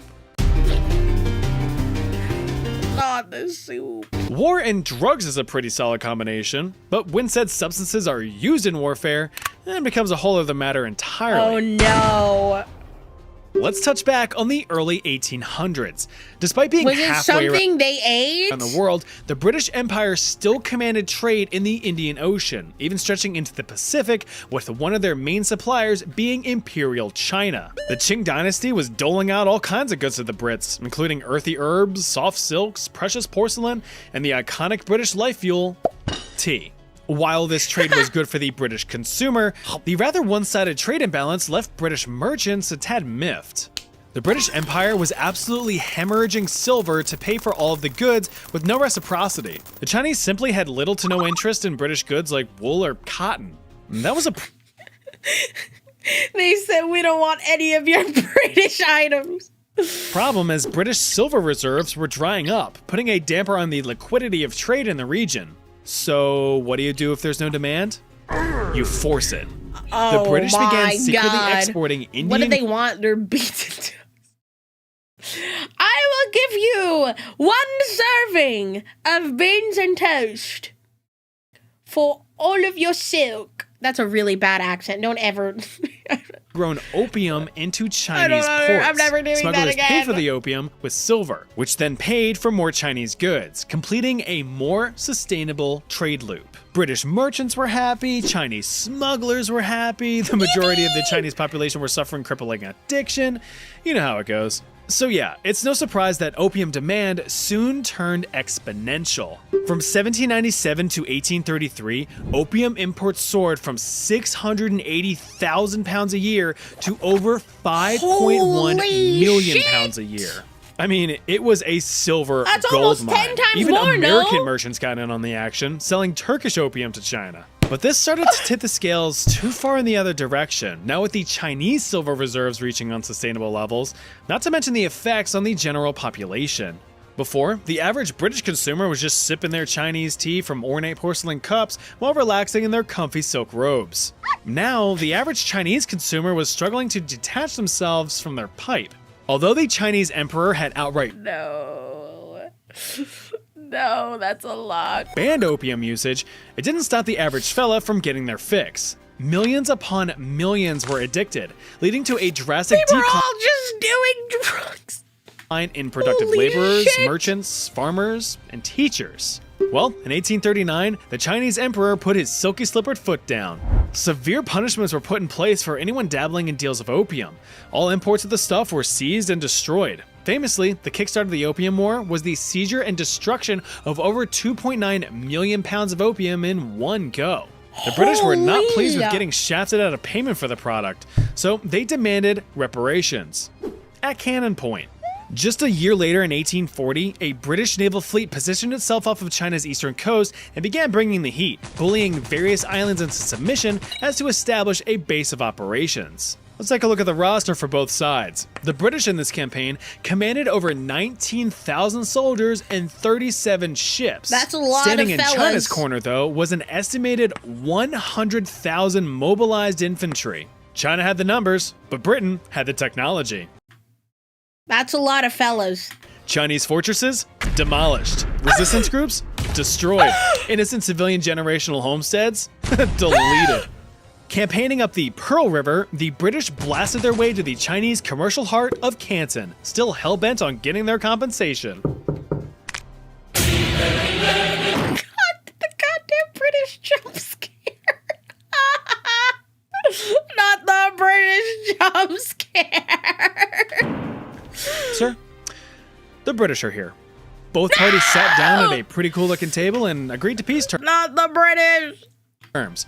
But the overarching powers in charge, mainly the Qing Emperor and the British Foreign Secretary, refused said terms, prompting the supersaturated British to withdraw from the Pearl and shoot up the Yangtze River to clog any and all economic arteries. This forced China to renegotiate the peace conditions, resulting in the drafting of the Treaty of Nanjing Throw seasoning. in 1842. As a result, opium usage remained illegal, but new trade ports would be open to British imports, which, hilariously enough, was still royal shit tons of opium. The island of Hong Huh? So, like, they made opium illegal? Or, like, the consumption of opium illegal? But they were still bringing in opium? Can someone please tell me how that makes any sense? Or am I misunderstanding? Now we just drown in opium. Copium. The British forced them to buy more even though it was illegal? So what the fuck are they gonna do with all the opium? Opium became illegal, but in territories they gave it to the British, they made no effort to police the opium. I see. The only thing they should buy is size new birds. Oh my god. Hypocrites, painkillers. People still do drugs. The only drug you should be doing is Poseidon Mythos. That's not illegal. Source me. Everything I say is true, trust. It's illegal but decriminalized. I see. Kong was ceded to the British as a colony, and China was forced to pay nearly 26 million silver dollars in reparations to the British. Jesus This comes out to Christ. roughly $830 million in purchasing power, or roughly $1.3 billion in silver value alone. Now, there was a Man, like, I actually didn't know any of this. You know, I'm glad I'm learning history today, but goddamn, what was going on with the British? Grinding up Poseidon Mythos birch to fine powder. second opium war a few decades later, but just like a bunch of farmers winning 2 donkey auctions, the Chinese got their asses handed to them a second time. Of course they did. Ah, this one's a classic. Now, I briefly ran through this one in my History Facts You Wouldn't Believe Are True video, but let's revisit it with a deeper understanding and some better artwork. The Anglo-Zanzibar War holds the record as the shortest war in known human history, lasting just 38 minutes. I mean, 38 minutes? Holy! your commute home is probably longer than that. You're listening to D101 The Shaft.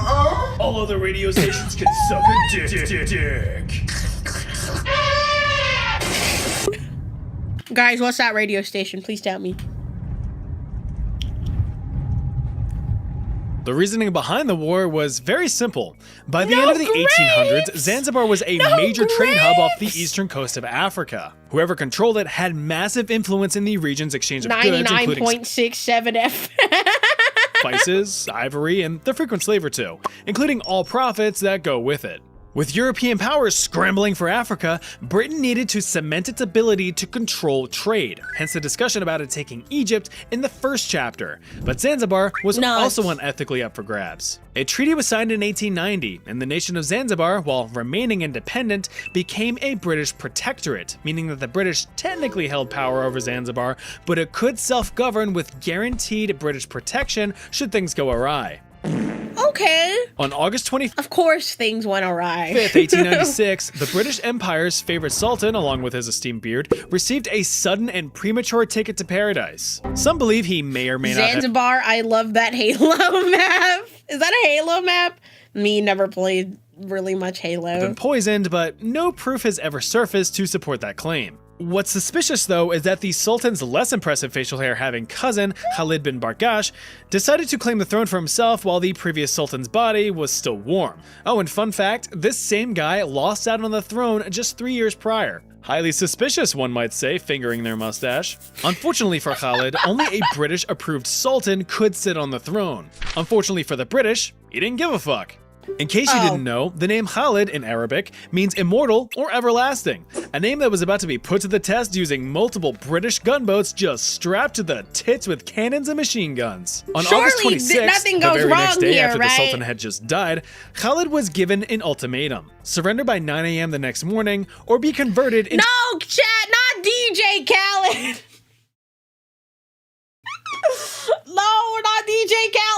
wasn't alive then. But imagine if he was. We the best. What the fuck? To a fine red mist. No! Khalid refused, not believing that the British had the balls to actually do anything about it. As a precaution, he had assembled a small army of his own, including a few outdated cannons and guns, but the comparison of firepower was laughable. Multiple warnings were given to these guns. Meanwhile, the British has like ships and cannons. Serpent the next morning, up until an hour before the deadline. However, the warnings fell on deaf ears. Wake up! Oh no. Seconds remaining. The clock struck the hour, 9 a.m. The air was still with a deafening silence so quiet, you could hear a subscribe button click. The order was given. Holy shit! The gunboats unleashed their volleys on the Sultan's palace for 38 minutes. That's Suffice a lot to say, of minutes. It was completely destroyed. After the guns fell silent, over Twice the legal minute? 500 men and women, mostly innocent civilians, lay dead. The British suffered only one injury, a simple splinter from flying debris. As for Khalid, he snuck off into hiding but was eventually captured and exiled. That afternoon, the British placed a new approved sultan in place, It's a cat. and within a few weeks, a new palace was built. A happy ending for most. This I episode of want Chat to History delulu myself into thinking that the new sultan was actually a cat and not a person. is called emu wool. Listen, Oh my God, I know the is it subject the- has been beaten to death worse than a wife at an alcoholics convention. Oh my god. Everything leads back to the goddamn emus. But now it's my turn. Emus. Back in 1932, the inverted hellhole that is Australia had All roads lead back to Australia! one heck of a problem. After the Great War, returning veterans needed something to help them cope with the fact that they just lived through the most traumatic event of their lives so far. In order to supply such a remedy, the Australian government encouraged returning veterans to settle on remote farmland out west. This relaxing, freeing, open-air experience hypothetically would do the mind and body good for the recovering war heroes. But with a lack of farming experience and putting said low-level farmers in less than ideal agricultural conditions, it became way more of a burden than a life of leisure. Oh Just, yeah, like, and that Great Depression thing lure was them going out on. there. What, you thought that was just a United States thing? No. It was a worldwide catastrophe. To throw even more salt in the wound, wheat prices were taking a pounding. So not only was it a pain to grow, but yielding any wheat, ironically enough, wasn't netting much bread. But then comes the main villain of the story. With the goddamn environmental, mental, and financial odds stacked against them, the Aussies faced one more foe. The dreaded emu. Bleh. Actually, it was more like 20,000 Guys, I peed my pants. I'm so scared. emus. A massive mob of the flightless birds had migrated from more central regions of the outback towards the west in search of cooler temperatures and more fruitful areas for public mastication. valid. Unfortunately for the aspiring farmers, such a source of sustenance was their main cash crop, the wheat. The emus They were just swarmed the hungry. farmlands, The emus did nothing wrong. consuming everything in their wake. So the farmers phoned the government. Oi, government! These right cunts are eating on me crops! The news spread quickly, making it all the way up to the Minister of Defense, who approved a military intervention to deal with the pest problem. No! The solution? A few lead pills administered through an ergonomic dispenser. No! They were gonna shoot them. Deployed onto Not the the field were birds! 2 Lewis light machine guns with approximately This 10,000 is not rounds and a necessary! military vehicle for mobility. This The is basic idea was overkill! to This scare is off the not flocks and send them back where they necessary! came from, or at least somewhere that wasn't farmland. But things, of course, didn't go according to plan. To make up for the fact that they're flightless, emus are extreme sprinters, capable of topping out at around 30 miles fast an as hour. fuck, boy. Also, keep in I'm mind that fast as emus fuck, can stand boy. as tall as 6.5 feet and weigh over 6.5 feet? Am I crazy or does that say 5'12"?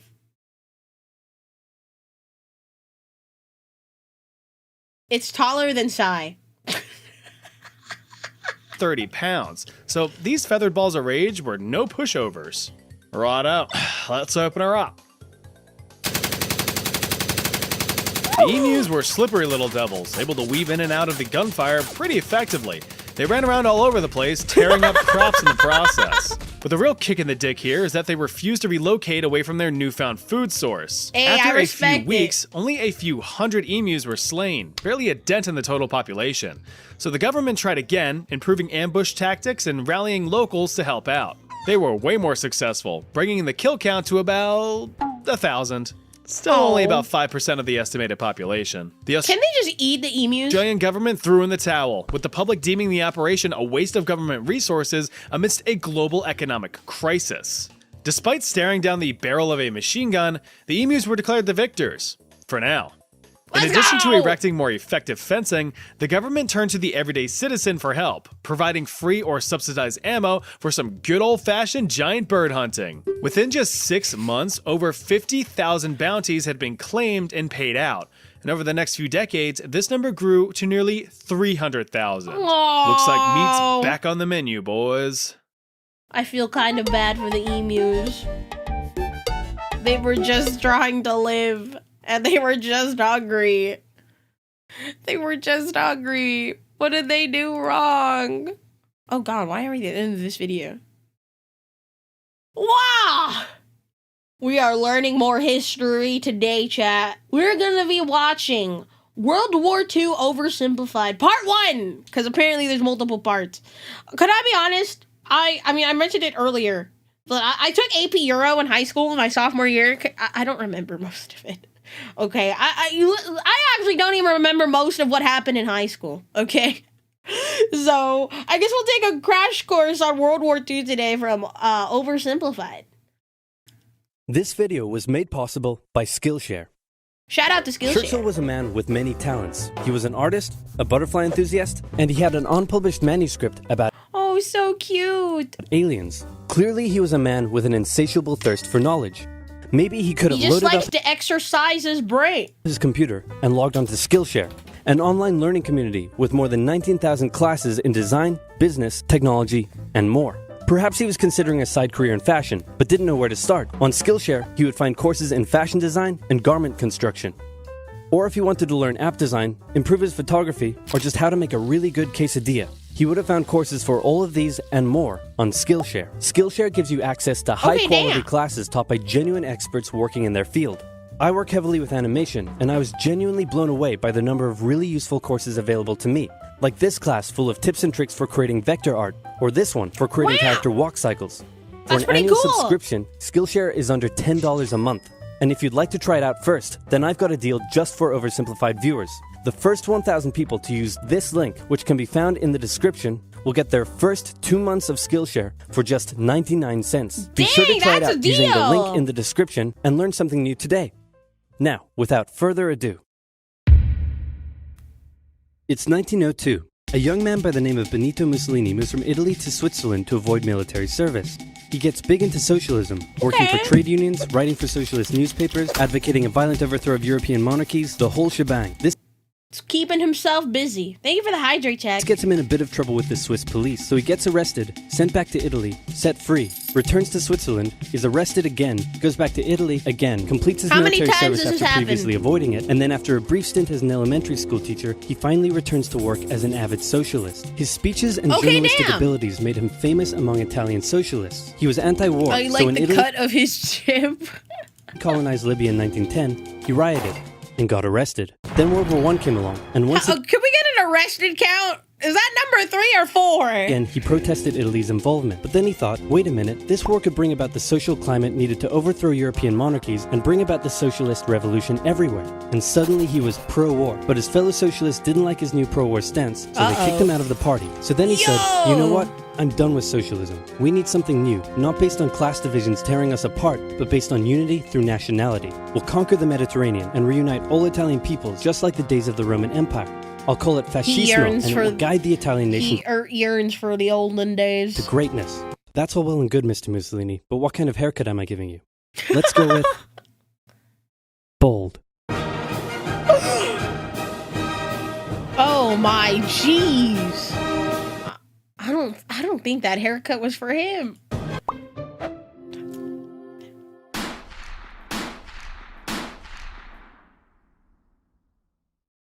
Italy had been on the World winner's side in War World II. War I, and they hoped they were going to get a lot out of it, but in the end, they only got a little, and they felt cheated. On top of that, a bad economy and weak governments meant that the Italian people were a little unhappy. So when Mussolini came along and said that he could fix everything, his fascist movement gained a lot of support. In 1922, he went to the king and said, "Make me prime minister, or I'll make me prime minister." And the king said, "You and what army?" "This army." Oh my god. Fair enough. Then he went about establishing a dictatorship with himself at its center. Europe had its first fascist dictator. Next up, Oh, Germany. Lord. Germany had been on the loser's side, and they got absolutely wrecked by the Treaty of Versailles. I'm a little more familiar with Germany's side than Italy's side. I remember it being covered in AP Euro, but can I be honest? AP Euro was my second period, and I fell asleep a lot in that class. I didn't end up taking the AP test for that class. They lost territory. The words DBQ still, like, send me into, like, some trauma episode. Had to demilitarize the Rhineland, had to reduce their army to just 100,000 men, couldn't have an air force, had to pay the Allies a huge amount of money that it didn't have, and a new rule was established that every Englishman withheld the right to walk into the center of Berlin, pick out any German they wanted, and spank the hell out of them. I made that last one up, but it helps you understand how all of this felt. You know, even though you made that last one up, I kind of still believed it to be true. To Germans. On top of that, a bad economy and weak governments meant that when a small angry man with a silly mustache came along and said that he could fix everything, the silly German people loved him. Hitler had been a soldier during World War I, and he was crazy patriotic, and nobody was madder than him about Germany's humiliation. He helped start a new political Didn't he, like, apply to art school and got denied? party, and in 1923 attempted a march on Munich with his boys.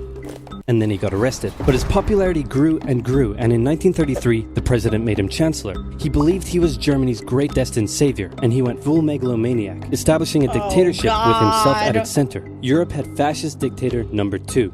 Hitler and Mussolini had a lot of the same ideas, but more importantly, they had the same enemies, and they started to get along. Anyone else want to be friends? Not the enemy eyes on the countries. Franco? No? You good? I do. Who's that? It's Japan, and they've taken over northern China. Let's rewind a bit. Japan had isolated itself from the rest No, Chad, not fascist. Yeah, we know. of the world for over 200 years until the Americans showed up and said, "You're going to trade with us, and you're Why going do I feel like somebody's actually drawn yaoi of both of those guys kissing? to like it." Then the Western powers imposed a bunch of unequal treaties, meaning Japan's economy was bust. Not Germany, coon. Italia intensified. I never got into Hitalia. I never did get into Hitalia. I forgot about that. I remember all the girlies in middle school were really into Hitalia, like the anime girlies, and I just didn't get it. I don't know. I never watched Hitalia, so I never understood. They also had no natural resources, so they decided to go get some. They went to war with China to gain a sphere of influence over Korea, and they took a bunch of China's stuff. But then the West said, "Hey, cut that out." And since Japan You couldn't stop take on the that. West, they said, "Okay, I guess we'll just go home." Wait a minute, what are you doing? Taking advantage of a weakened China and setting up spheres of influence. But I was the one who weakened them. We know. And you guys didn't let me have anything. We know. That seems unfair. That is unfair. We don't think so. Okay, see ya. So Japan thought, screw this, and went to war with Russia, and stunned everyone by actually Everybody's winning. just Then fighting they each fully annexed other. Korea, but they didn't stop there. In World War I, they took Germany's colonies and islands in Asia, and then in an incident that was maybe staged by the Japanese army, a bomb blew up a Maybe? Japanese train in Manchuria, giving them an excuse to launch an invasion and take over. So here's the situation. Nazi Germany, Fascist Italy, and Japan all believe they're racially superior, all feel hostility towards the Allies, and all want to militarize and take over more stuff. And so they did. Let's start with Germany. Hitler hated the Treaty of Versailles, and now he was ready to begin on That I remember. doing it. In complete violation of the treaty, the first Luftwaffe squadrons were set up, conscription was introduced, and he pimped up his army. The Allies did nothing. Then Hitler sent his army back into the demilitarized Rhineland, giving orders to immediately retreat if the Allies showed up. The Allies did nothing. With his military re-strengthened, he could now move on to step 2. He wanted to rapidly increase the Aryan population, and to do so, Oh, he needed God. Lebensraum. Or in other words, he would have to take over the world. But for now, a good portion of Europe would do, and he began eyeing up his neighbors. The Allies finally started to get worried, so they implemented a fairly useless diplomatic strategy called appeasement, and it went a little something like this. Hitler would say, "I want that thing," and the Allies would say, "You can't have that thing." "Okay, you can have that thing, but no more." "I want that thing." And repeat. In 1938, Oh, Hitler's army God. marched into Austria and just took it, with no resistance. Boom, this is Germany now. Next, he demanded to be given the Sudetenland, an area of Czechoslovakia with many ethnic Germans. The Allies held a meeting with Hitler in Munich and said, "Look, we're going to give you what— Hang on. This meeting is about my territory. Shouldn't I come to the meeting too? Anyway, we're going to give you what you want." Really? Yeah. Just like that? Yep. Yeah, I was about to say, that seemed a little easier than it should have been. Just sign this piece of paper promising you won't invade the rest of Czechoslovakia. Surely he upholds that end of the deal, right? Okay. Then Chamberlain returned home victorious, waving his signed piece of paper in the air, declaring crisis to be averted and the continuation of world peace. And we built a statue of Chamberlain in his honor, and every day on the 30th of September we celebrate Chamberlain Day. Hitler's invading the That's what happened, right? rest of Czechoslovakia. Oh. What? He's invading the rest of Czechoslovakia. Oh. Oh. Oh. You lied to me. What do you expect?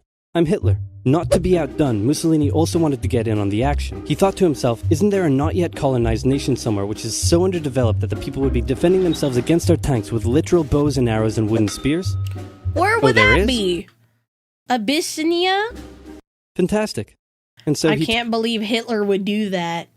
I know, what? took it. Crazy. Italy also wanted to control the entrance to the Adriatic Sea, so they occupied Albania. Then, in another incident which was maybe staged by the Japanese, gunfire was exchanged by Japanese and Chinese troops at the Marco Polo Bridge, and the Japanese launched yet another invasion against China. They swept through Beijing and Shanghai, and then advanced through the Yangtze Valley to China's then capital, Nanking. It was here that saw the worst of Japan's shocking atrocities committed against the Chinese people.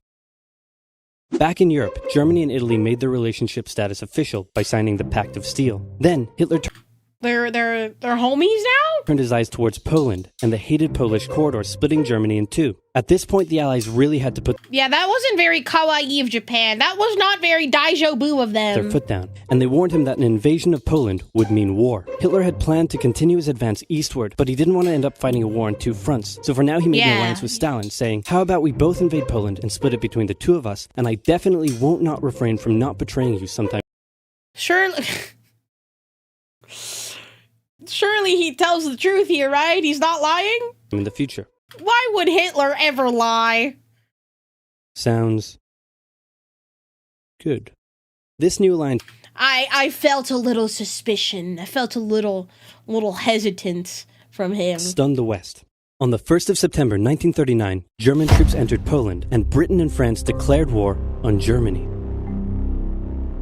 The Poles fought hard, but they were no match for the two giants crashing down on them from either side. Then came a period known as the Phony War, where everyone just sort of sat around not doing much.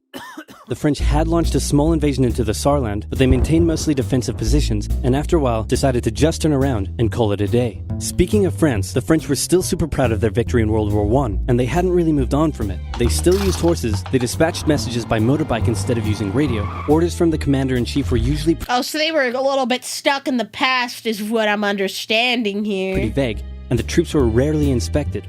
They built a line of defenses along their German border, but didn't bother extending it all the way to the Channel, and they wouldn't launch artillery strikes were a against little too Germany out of lost fear in of being the retaliated sauce. against. In a war, they didn't want to attack the enemy. And at first the UK wasn't much better. Chamberlain still naively hoped that the war could be ended diplomatically. Instead of bombing raids, the RAF dropped propaganda leaflets over German cities, which one air marshal said likely did nothing but provide the continent with toilet paper for the duration of the war. They That's crazy. also only sent 200,000 men to Yeah, they were a little late. They were a little late. Midnight Castle, thank you for the gifted, man. I appreciate it. Thank you. You didn't need to, man. You already got me the Miku Day. France, while the French had mobilized millions. I Both Britain and appreciate France it. wanted to avoid a repeat of the First World War, and so they wanted to keep the war as far from home as possible. So they turned their eyes north, towards Norway. 500 Neutral Sweden was sub exporting goal? iron ore to Germany through neutral... Were you really at 499? That's crazy. Enjoy your new badge, man. Thank you for the... Oh, that's a lot of subs. Thank you so much. What the heck? Norway. So the Allies asked them if they could please stop exporting iron ore to Germany, but this request was refused. Then the Soviet Union attacked Finland. So the Allies said, how about we land troops in Norway and move them across Sweden to go help out your good pal Finland, and along the way maybe take control of all your armfields. But Norway and Sweden still said no. So the UK mined the waters around Norway to force any transport ships into international waters, and they also attacked a German tanker they found in the area. Hitler realized what the Allies were up to, and he quickly moved to secure his supply of iron. Player not unknown. Thank you for the 14 months. And more for next subathon. I'm scared. I'm scared. He launched an invasion through Denmark into Norway. The Allies rushed to land troops at key ports along the coast, but Germany had taken control of Norway's airfield, and their air superiority decided the fight. The Allies had to retreat. After this slightly embarrassing failure, Chamberlain resigned and was replaced with Winston Churchill, who had a slightly different approach This guy again! to dealing with the Germans. Hitler's overall strategy was similar to Germany's First World War strategy. Attack France, defeat France, knocking out the UK in the process, then turn on the Soviet Union and win the war. During the Phony War, the Allies had given Hitler time to prepare his forces. Now, he was ready to attack. The Allies had wanted to place troops in Belgium, but Belgium had refused, and in a move that surprised pretty much no one, Hitler launched an invasion to get around France's defenses. The Allies charged into Belgium at full speed to meet the German invasion head-on, and it looked like a repeat of the First World War was coming. But this time, Hitler had a trick up his sleeve. Blitzkrieg. As the Germans advanced, they sent thousands of refugees westward, slowing down the Allies. Then, to the south, the French had left the Ardennes, an area full of hills and forests, pretty underdefended, because they thought it was naturally impenetrable. Well, the Germans were about to penetrate it with everything they had. They smashed 50 Wehrmacht divisions through and encircled the Allied armies at lightning speed. The best of the Allied forces were now trapped. What are they gonna do? Is this where? Is this... Is this where the Avengers come in? The Germans squeezed in from all sides, taking out France's best armies and nearly wiping out the British too. But they managed to make a desperate last-minute escape at Dunkirk, with British civilian ships even making the perilous journey to bring their young men home. With most of the French forces depleted, the Germans breezed through, taking Paris, and France fell. What the Germans couldn't do in World War I, Hitler had done just like that. Hitler hoped that with the fall of France, the UK would also lose hope and sue for peace. But quite annoyingly, it didn't, and he needed to secure the Western Front, so he tried to force them into submission with mind games. The UK were now all alone, and Hitler wanted to emphasize that. First of all, just before France fell, Italy finally declared war on the Allies, making the UK's Rogers, where are you? situation even worse. Next, instead of just occupying all of France, Hitler occupied the coastal areas for defense, but allowed France to continue its existence as a German puppet state. This way, it looked like the UK's old ally. Jesus Christ, I forgot how, like... I think crazy is an understatement. But, like, this whole situation's just all types of fuck. Had decided to switch sides. Hitler also hoped that the UK wouldn't attack any of her old allies' navy bases or colonies in Africa, giving Hitler an extra line of defense to the south. But the UK made sure to respond to this by sailing down to France's navy base in Algeria and wrecking a bunch of ships. So have at it.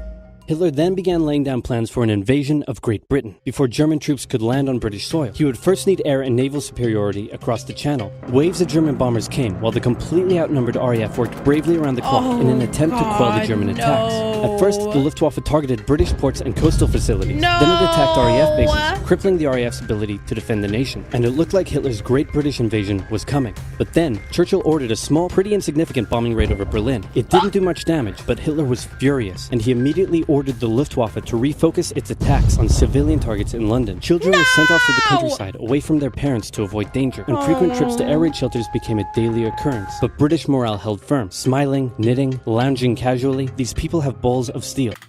They were just chilling. They were just chilling in there. Oh. This refocusing on London also gave the RAF breathing space to reorganize, so Hitler kind of shot himself in the foot there. Just the foot for now. Finally, the Luftwaffe sent one massive all-out attack on London. Just the foot for now? And the RAF successfully repelled it, destroying many of the German aircraft and placing air superiority firmly in British hands. Hitler's invasion had to be postponed, but the bombing of British cities continued for some time. No. Man. I feel like I learned a lot more in this 13 minutes about World War II than I did in my entire sophomore year about in AP European history. I feel like if my teacher explained it like this, I would have understood it better. Like the city was getting bombed and the British people were just going about their daily routine like nothing was happening. Dude, the British people, hey, listen, we give the British a little bit of, shit every now and then for their other things they've done in history. But, I will give them props for keep calm or what is it? What's that meme? The keep calm and carry on. I feel like Hitler is smart or his enemies just don't think. It might be a mix of both. Oversimplified history of the world video honestly teach things in a much more digestible way. Oh yeah, for sure. For sure. We'll have to watch the second one. Actually, should we watch the second one instead of this one? I think we should just watch the second one. Alright, I guess we're gonna watch the second one now. This We're gonna video watch was the made World possible. War II Oversimplified Part 2! Because I'm invested. Now we watched Part 1, now we have to watch Part 2. So we're gonna be watching World War II Oversimplified Part 2. By Skillshare, an online learning community. Stick around until Do the you guys think Skillshare was around during World War II? end of the video to learn how you can get an It's a calming coping method to try and keep your daily routine. It keeps you sane. That must be so hard. I feel like if I was like alive, during World War II, I don't think I would be able to keep calm. exclusive deal just for oversimplified viewers. So what my else is ass would happening? not have kept Well, when calm. I said Britain was all alone, World War that II was wasn't the entirely only subject I really paid attention to in history class. true. Many Commonwealth nations and other allied colonies had joined the war in Britain's support. They would play a key role throughout the war, particularly in the African and Italian campaigns. On the Axis side, Germany, Italy, and Japan signed the defensive tripartite pact, bringing their military alliance even closer together. Oh, they're Tomodachis! They are Tomodachis! The Soviet Union's war against Finland should have been an easy Insanely paranoid, high on meth, and genuinely dumb. I did not know about him being a meth addict. victory, but it became a humiliating struggle, and their military Things make a lot more sense. ineptitude was put on full display. In the end, they did force the Finns to sue for peace. Then, they continued their honorable campaign of pushing around much smaller countries by annexing the Baltic states and part of northern Romania. France's course they colonies in did. Equatorial Africa were like, heck no, we aren't going to join the Germans, and they all pledged their allegiance to free France, except for Gabon, which You had know to be what? taken by Good for them. military force. The Allies also tried to capture the strategic port of Dakar, but that ended in failure. Mussolini had seen Hitler's successes, and he thought now it was Italy's time to shine. So he tried to take British Somaliland, and that went pretty well. Then he tried to take Egypt, and that went less well. Then he tried to take Greece, and that went really badly. Churchill began I referring to see. Italy as Europe's soft underbelly. He began favoring a military campaign from the south and started sending British troops to Greece. All of this had Hitler pretty concerned, and he moved to protect his southern flank. He had been getting friendly with Hungary and twisted their arm into signing the Tripartite Pact and joining the Axis powers. Romania was also eager to join for protection against the Soviet Union. The Tripartite Pact was designed to prevent any other countries from deciding to join the Allies, specifically Britain's old ally, the pesky United States of America. When war first broke out, American public I heard the eagle sounds during that in my head. opinion was strongly against joining in. In 1940, there was an election. The Republican candidate said, I will not send any young Americans to die in Europe. And sitting President Franklin D. Roosevelt said, I will also not send any young Americans to die in Europe.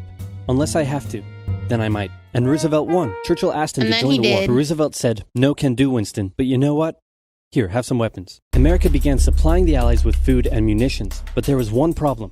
German U-boats were sinking thousands of Allied supply ships in the Atlantic, including American ones. If the Germans could sever Britain's supply line, the UK would starve. Throughout the war, the Allies had to come up with better technology to fight the U-boats. Improved radar, aircraft with longer range, better weaponry and convoy tactics. At one point, a man even called a meeting and said, Pikecrete. You take some wood, you take some ice, you put them together, you get Pikecrete. And then he pulled out a gun and shot some wood and it shattered. And then he shot some Pikecrete and the bullet ricocheted off it and hit someone else in the conference room.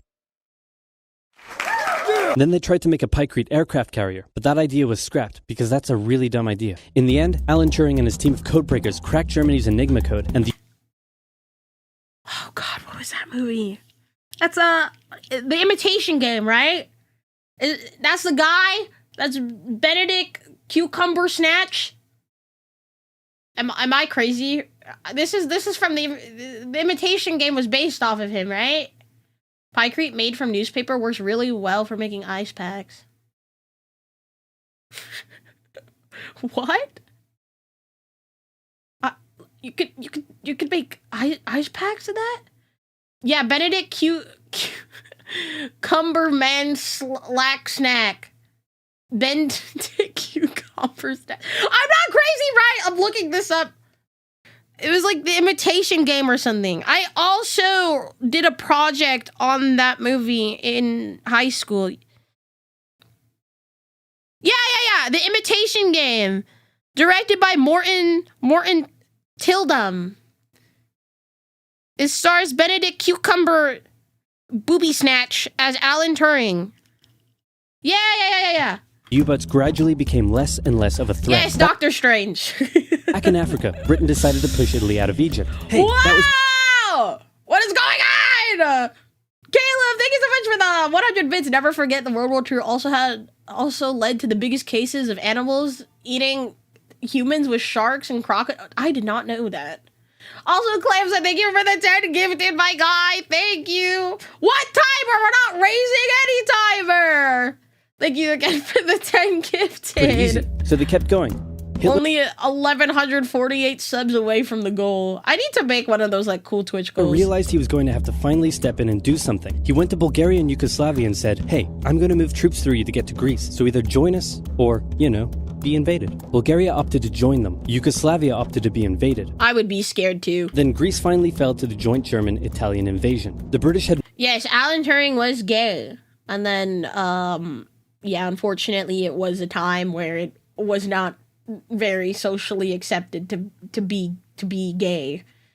So, unfortunato. moved troops from Raise the non-existing time. North Africa to fight in Greece, which helped Rommel and his tank divisions push the British back to Egypt. And they could have kept going, but a small, mostly Australian force held out under siege for 8 months in Tobruk, denying the Germans a strategic port city and They disrupting held their supply out for that long? Hey, you don't mess with the Australians. line. Despite having Australians are kind of scary. some success in the Middle East, the British didn't seem like any real threat for now. Hey, Soviet Union, look out!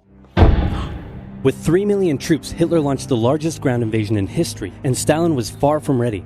Both Churchill and Roosevelt had warned him of an impending attack, but he dug his head in the sand, and the Soviets didn't stand a chance. Germany made staggering progress, with huge encircling movements capturing mind-boggling numbers of Russian troops. 250,000 at Bialystok, Minsk, 300,000 at Smolensk, nearly 700,000 at Kiev, and again at Vyazma and Bryansk. Leningrad was put under a siege that would last an insufferable 4 years. The invasion of Russia had been Hitler's main ideological goal from the beginning, and his hatred for the ethnic peoples there was now unleashed in all its fury. The Eastern Front of the Second World War was brutal for all that endured it. The Germans were now inside of Moscow, and that's it. It's all over. But then it happened. It got cold. Stupid cold. Hitler had hoped Could they not handle the cold? the Soviets would give up before winter, but they kept fighting. His commanders came to him and said, can we please dig in for the winter and wait until spring? No. Keep I mean, the Soviets, I'm sure, are used to the weather. The Germans, maybe not so much. going. But oil is literally freezing inside our vehicles. That's fine. Keep going. We're having to Oh, God, he doesn't leave the understand. corpses of our frozen horses by the side of the road so we can still find our way in the snowdrift. Perfectly normal. Keep going. Hitler hadn't given his millions of men winter clothing and supplies because he thought he really should have won by now. Then, Stalin called in troops from the Siberian front, specially trained to fight in the The oil the Germans used in the tanks and vehicles were not designed to withstand the sheer cold of Russian winters. Yeah, I don't think Germany has as harsh of a winters as Russia. extreme cold, and the Germans were no match. They were now being pushed back. They had no choice but to dig in and wait for winter to end. Germany's victories were staggering, and Japan was eager not to miss the victory bus. Their war in China had come to a standstill, but they wanted to keep expanding their sphere of influence and getting those sweet, sweet raw materials. They began making plans to expand southward, but there was a problem. Southeast Asia was heavily colonized by America and Great Britain. It was also full of ocean. Ocean meant naval combat, and there was no way the Japanese Navy could stand up to the US and the UK. So they thought, wouldn't it be nice if we could destroy their navies before we begin our conquest? And so it was. On December 7th, 1941, the Japanese launched a surprise air raid on the US Pacific Fleet at Pearl Harbor and inflicted a huge amount of damage. They also attacked British colonies in Southeast Asia. Roosevelt had no choice but to declare war on Japan, and so did Churchill. Hitler then declared war on America, even though he totally didn't have to. The attack on Pearl Harbor Just cuz. seemed like a big Japanese victory, but they didn't attack any of the naval repair yards, fuel storage tanks, or the submarine base, meaning the Pacific Fleet would be up and running again pretty soon. In the meantime, though, the Japanese were able to begin their conquest. They took Guam, the Gilbert Islands, Wake Island, Hong Kong, and the Philippines. They forced Thailand to join them so they could march their troops through to Malaya. They swept through Singapore, North Borneo, the East Indies, New Guinea, I did not know the this. Solomons, and they were now threatening northern Australia and the borders of India. Japan's victory had been as staggering as the Germans, and it reinforced the Japanese idea that this was a divine war which they were destined to win. But their victories had been based on speed, not power, and power would eventually catch up with them. For now, though, in all occupied nations, the people suffered. persecution, forced labor, harsh punishments for any who spoke out against their occupiers. In Europe, the Nazis were rounding up ethnic minorities and other unwanted groups and individuals. In particular, millions of Jewish people would suffer through the terrible events of the Holocaust. Oh my god. I've digested a lot of Holocaust, you know. I don't know if the word content is the appropriate word, but I've a lot of my history teachings are actually on the Holocaust, and I feel like every single time I'm told like what happened during these times, my heart just like sinks. Yeah, information. That was a tough read as a lad, dude. I remember reading the Diary of Anne Frank in like the 5th grade, and I like lost all faith in humanity. The Museum of Tolerance. It gets worse the more you learn. Yeah. It is sad. Brave resistance movements Very, rose up very in defiance of their sad. invaders, while the people held out for hope. And hope was coming. Winter was over, and Hitler could continue his push How eastward. many Holocaust survivors are still out there? There isn't very many of them. I think there are still a few, but there's really not many of them. But this time, he switched up his strategy. He wanted to focus on the south. His plan was to cut off the Russian armies in the Caucasus, an area full of oil, and then invade the Caucasus and take all the oil. His forces moved across the north with ease, and Hitler got cocky. He rerouted the 4th Panzer Army south early, Less than 2 dozen? Oh my goodness. leaving the 6th Army to complete the encircling movement alone. To do so, the 6th Army had to reach and take the key Soviet city of Stalingrad. The Russians defended it fiercely, and Stalingrad saw some of the harshest fighting of the entire war. The Soviets held up God, what was that movie that came out like a few years ago? I've been meaning to see it, and I haven't seen it yet. I think it was an A24 movie where I have to look it up. The Zone of Interest. That's been a movie that's been on my list that I haven't gotten around to watching it because I'm waiting for it to hit some sort of streaming service, but it's about a family that lives next to a concentration camp, and the entire movie, it's really focusing on the family, but what I find very interesting is the sound work in the movie. How you could hear all of the things that are happening in the concentration camp in the background, but you don't ever directly see it, other than like smoke going into the sky from like a gas chamber, which is so freaking sad. But it's on my list of like movies I need to go and watch. But I heard it's very good. It's called The Zone of Interest. It's an A24 movie. Yeah, I've only ever watched The Boy in Striped Pajamas one time at the age of 12, and I remember by the time I finished watching that movie, I was bawling my eyes out, and I was like, I never want to watch this again. Not because the movie was bad, but because, like, I just couldn't emotionally handle it at all. And I don't think I can handle it all these years later. Just, like, thinking about it just makes me so sad. German advance for 5 months as they battled in the war-torn. I read the book as well, but the movie, like, visually seeing it, like, absolutely ruined my I don't even know it. Like, I remember it sat with me for so long. City, which bought them valuable time. When the Germans had first launched their invasion a year earlier, the Soviets had moved their factories to the east. Those factories had been building a butt-ton of tanks and aircraft and getting the Soviet army up to scratch. Now, it was ready. Stalin gathered his new and improved forces around the city, and in an attack that resembled Hitler's own encirclement tactics, they began surrounding the 6th Army. They used their own tactics against them? Hitler's commanders came to him and said, "Hey, maybe we should retreat." But Hitler said, no, you stay. The entire 6th he's so smart. Army was trapped and had to surrender. With complete air superiority, the Soviets started pushing westward. For Stalin, it was a resounding victory. For Hitler, an absolute catastrophe.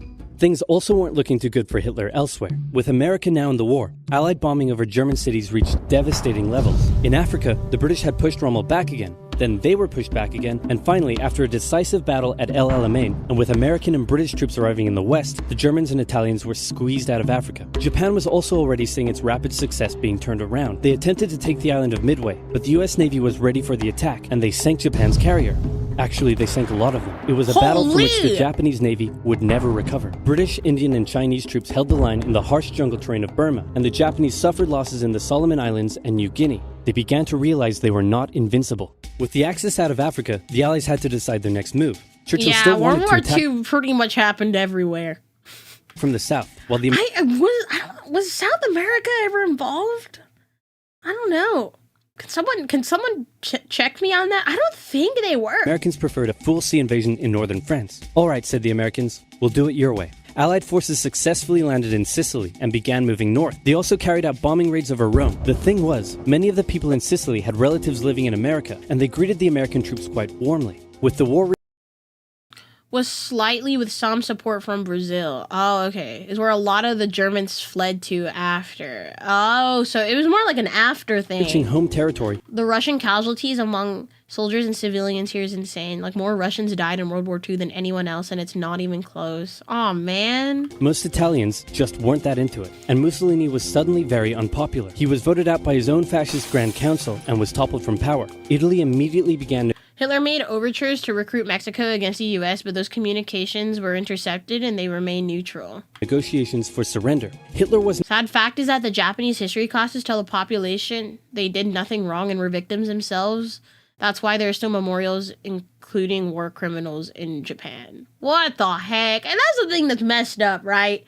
It's like, they could be doing the most horrible things, but they could be telling their people that, oh, actually, you know, that's not how it happened.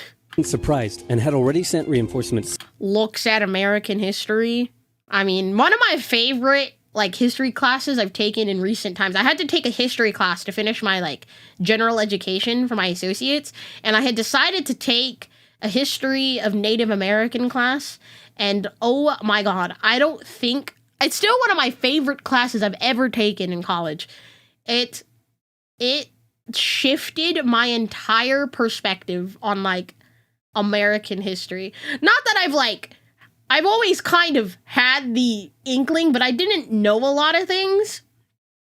So when I took that class, I remember every single week, or maybe every other week, it's been a year and a half since I've taken this class, that we would watch documentaries. And it would range from stuff that happened 200 years ago to things that are still happening today.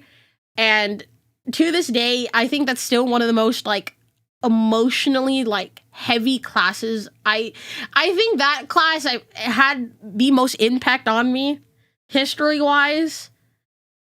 It's just so sad. I really encourage people who are interested in American history to please be open and take a look into Native American history, because there are a lot of events that happened and are misinterpreted or miscommunicated purposefully in American history.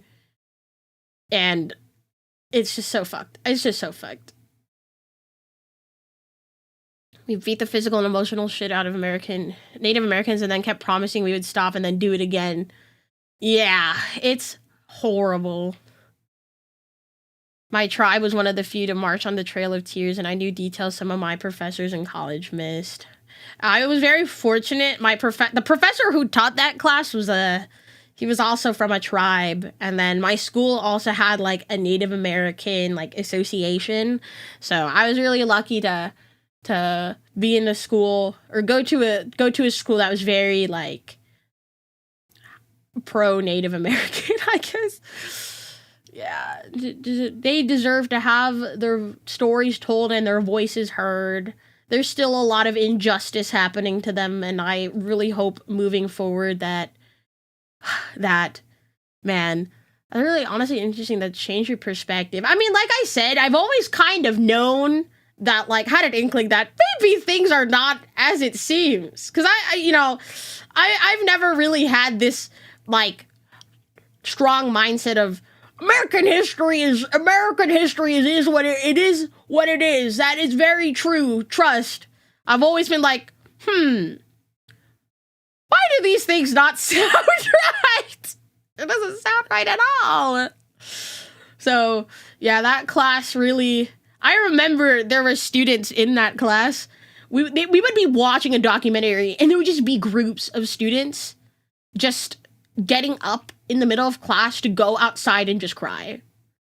It was so fucking... Oh my god, I was torn apart. History is written by the victors. Unfortunately, that is true. Unfortunately, that is true. And a lot of the time, the events that are told to us aren't necessarily true. History isn't all black and white. It isn't. It isn't. And I don't think anybody should think of it that way. Can't remember the documentary, but I recall a quote from a Native American Indian. I accepted that we were defeated, that we were at their mercy. I just did not think our enemies would have less mercy for my people than they did when we fought back. Yeah. It was horrible. Horrible, horrible, horrible. Because a lot of Native American history, it's like they were so kind and, like, hospitable to the American people, and they would just fuck them over. Absolutely horrible. Southward. In an operation he ironically called... Yeah, if I were to plead anybody, please go learn, do your research on Native American history, please. Operation Axis. German They have troops so many quickly tribes here. disarmed- Yeah, Arizona has a lot of them. California still, I think, has a lot of them. I think they go all the way up to Washington. They're everywhere. Italian troops in the north. The Yeah, Allies I did a whole project on the Code Talkers. continued fighting the Germans up last, through Italy, but then winter like set 3 semesters ago. in, meaning mud, and everything slowed to a halt. All right, said the Americans, let's do it our way as well. Germany had made itself a lot of enemies, and millions of Allied troops had been gathering Oh my god. Look at the list of enemies. in England as factories worked around the clock producing the war material needed for a super crazy massive, the likes of which the world has never seen before, invasion of Europe. The Germans knew an Allied invasion would come, but they didn't know where it would land. Thanks to Allied deception tactics, they thought there was a pretty good chance it would come at Calais, but the Allies were really going to land in Normandy because it was less fortified and the beaches were nicer. Under the careful planning of General Dwight D. Eisenhower, Was it really because the beaches were nicer?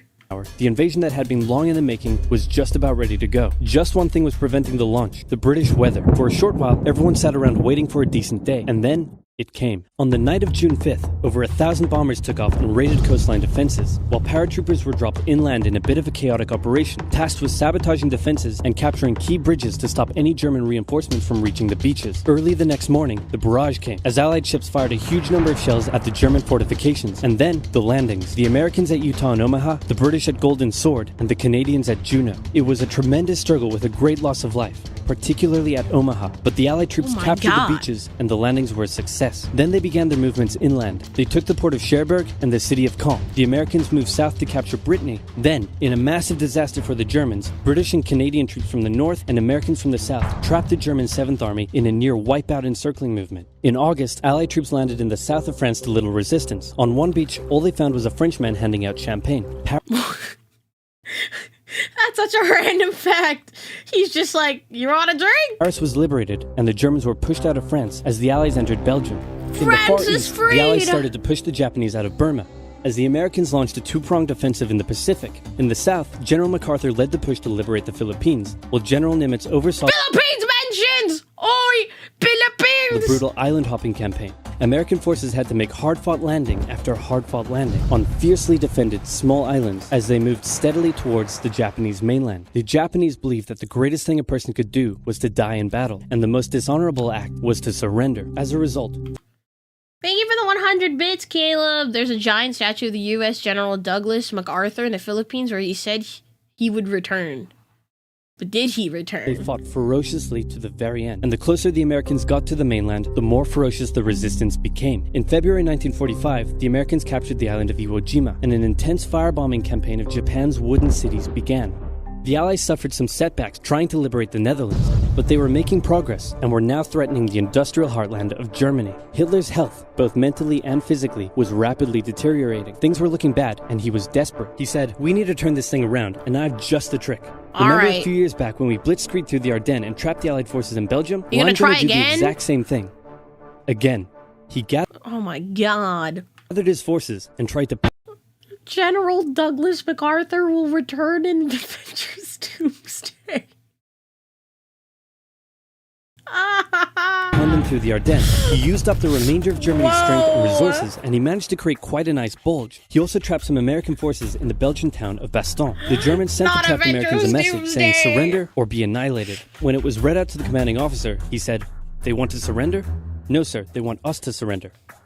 Nuts! And that's what they sent off as their official reply. General Patton's Third Army then managed to break the siege from the southwest, and the Germans were pushed back. Hitler's last-ditch attempt had failed, and what followed was a total collapse of the German forces. The Allies pushed into Germany from both sides. The Soviet Union took Warsaw and kept pushing to Berlin. In his bunker, Hitler realized all hope was lost. Berlin fell, and with it, Hitler's dreams of a great German empire. 2 of the Axis nations had been knocked out, 1 to go. El Bozo. The Americans began their assault on Okinawa, the last island before they would reach the Japanese mainland. The desperate Japanese fought hard, launching kamikaze attacks on the US ships. The citizens of Okinawa suffered through the terrible fighting, but in 2 months, the island was captured. The Allies Okinawa is like a US... I think, please correct me, it's still part of Japan, but it's very US.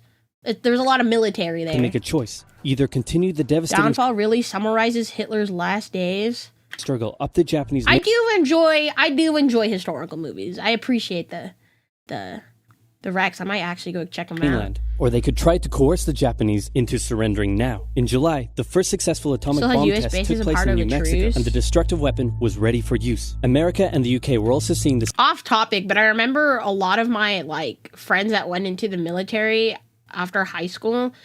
I guess they all put Japan as their number one preferred destination, and a lot of them, only I think 1 out of 5 of them got sent to Japan, and the rest of them got sent completely different places. Apparently, from my understanding, it's a pretty popular place to go when you go to the military. Yeah, it's an Air Force base.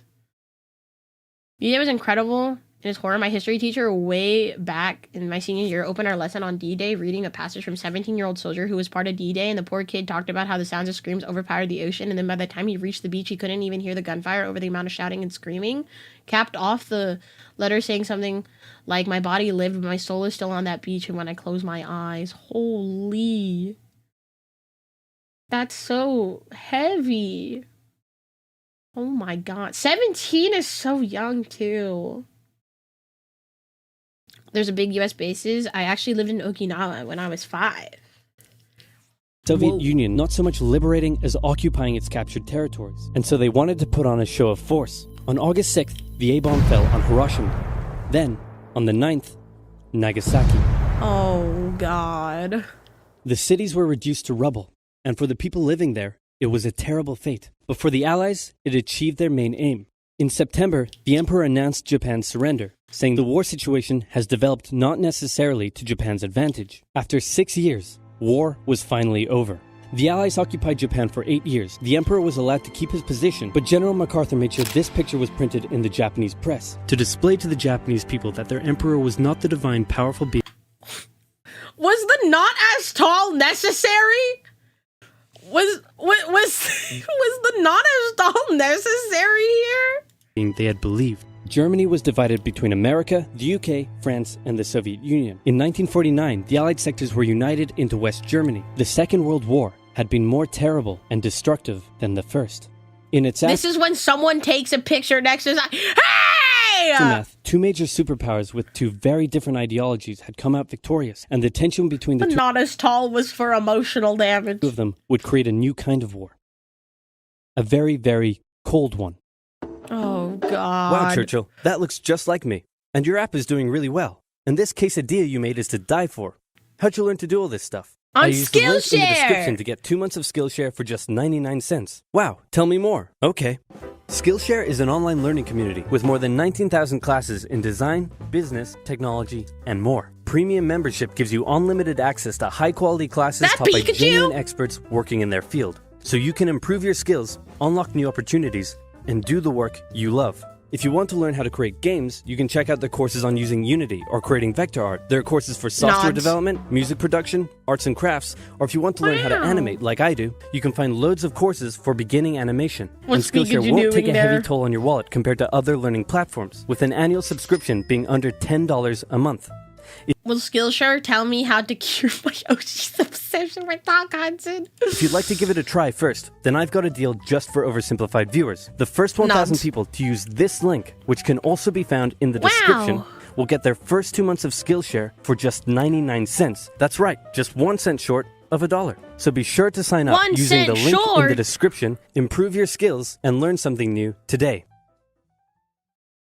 Skillshare for skill issues. Man, like I had said in the last video, I feel like I learned so much more watching Oversimplified than I did in my AP Euro class. Oh, let's read some of the comments. My grandpa Italian used to tell me stories about the war. He told me that all the Axis powers were involved in Operation Barbarossa. His brother, who was older at the time, was sent to go fight against the Soviets. The last letter he received from his brother said, "Dear mother, it's so cold out here. When I'll come home, have some hot soup and warm socks ready, please." He never returned. Man, that just makes me so sad. I know war is just part of history, and it's just so brutal, and like so many lives and families and are destroyed, and I just really hope, and I really, really hope that none of this repeats again. Please. I don't know. With how things are currently going, I don't know if that will actually be a thing. I'm just fearful of history repeating itself. I hope it doesn't happen. I hope a lot of lessons were learned from all these horrific and tragic events. But, you know, I'm glad we were able to refreshen up on our World War II history together, chat. It's kind of sad. This is like the last 2 videos have been really sad. I would highly recommend you watch Fallen on World 2 either on stream or on your own time. It's a chilling showcase of those who sadly didn't survive. I still think about I haven't been to like Auschwitz or anything, but I have seen a lot of videos where the museum part of like that place is just filled with clothes, suitcases, shoes, hair of all of the victims, and it just breaks my heart. It just makes me just lose all faith in humanity. I just hope something like this never, ever, ever, ever, ever happens again. Anyways, let's cheer ourselves up with one more video today, because I like clowning on cheaters. Listen, I've said this before, and I will say it again. If you have to cheat in a card game, or just cheat in a game in general, you're actually just straight ass cheeks. You're just like straight shit, straight shart, straight DD mega doo-doo. So we're gonna be watching MTG Cheater accidentally cheat. How do you do that? How do you accidentally cheat against yourself? By Nikachu. MTG. We're gonna take a look at. Tell that to most of the Nats champs or OPTCG. OPTCG tends to have quite a few stinky cheaters. That game where cheating at Magic the Gathering backfires. Our hero today is Tom the Boss Ross, and he's gonna Tom the Boss Ross? be playing against our villain, infamous shuffle cheater, Jared Betcher. Oh, fuck this guy! Everybody point and laugh at him. Ha ha! Loser! Ha! Loser! You're outside this game, loser! Tom. Listen, I don't ever like. What's the word? Not advocate. Listen, I am against bullying. I'm just. This guy is just a shitter. Like, what? This guy's just a piece of shit. His signature deck, Infect, which features infect creatures that deal damage to the opponent in the form of poison counters. Wonderful. Now, in Magic, so not only is he a cheater, he's He's an infect It's player. at 20, and the objective It's not bullying, it's called poetic justice. is to reduce it down to 0. It says so much about a person if you become well known for cheating in any But space. the difference is with poison counters is that if you Don't, take yeah, 10 you take or 10, you just lose. more, you're dead. So it's like playing You against someone with Who's buying shit on Throne? I'm going to pee on you. Actually, you might be into that. I shouldn't do. Who? What the fuck? Who bought all of the Pokemon stuff? Yo, thank you for the ETBs and the Ascended Heroes booster bundle. Charge them extra? You know what? I should charge them extra. I really should not have chosen the words pee on you because, there are people, who do that. I just think of that as a defense mechanism. What a Chad. Was it you, Eva? It says anonymous on my end. Thank you so much. What the heck? half their life total. But the infect creatures are small and fragile. That's why we're Small gonna and buff them babu. up with pump spells and also protect them with our counter spells. So if you're not careful, the game could be over before it even gets started. Jared, on the other hand, is playing Jeskai Delver.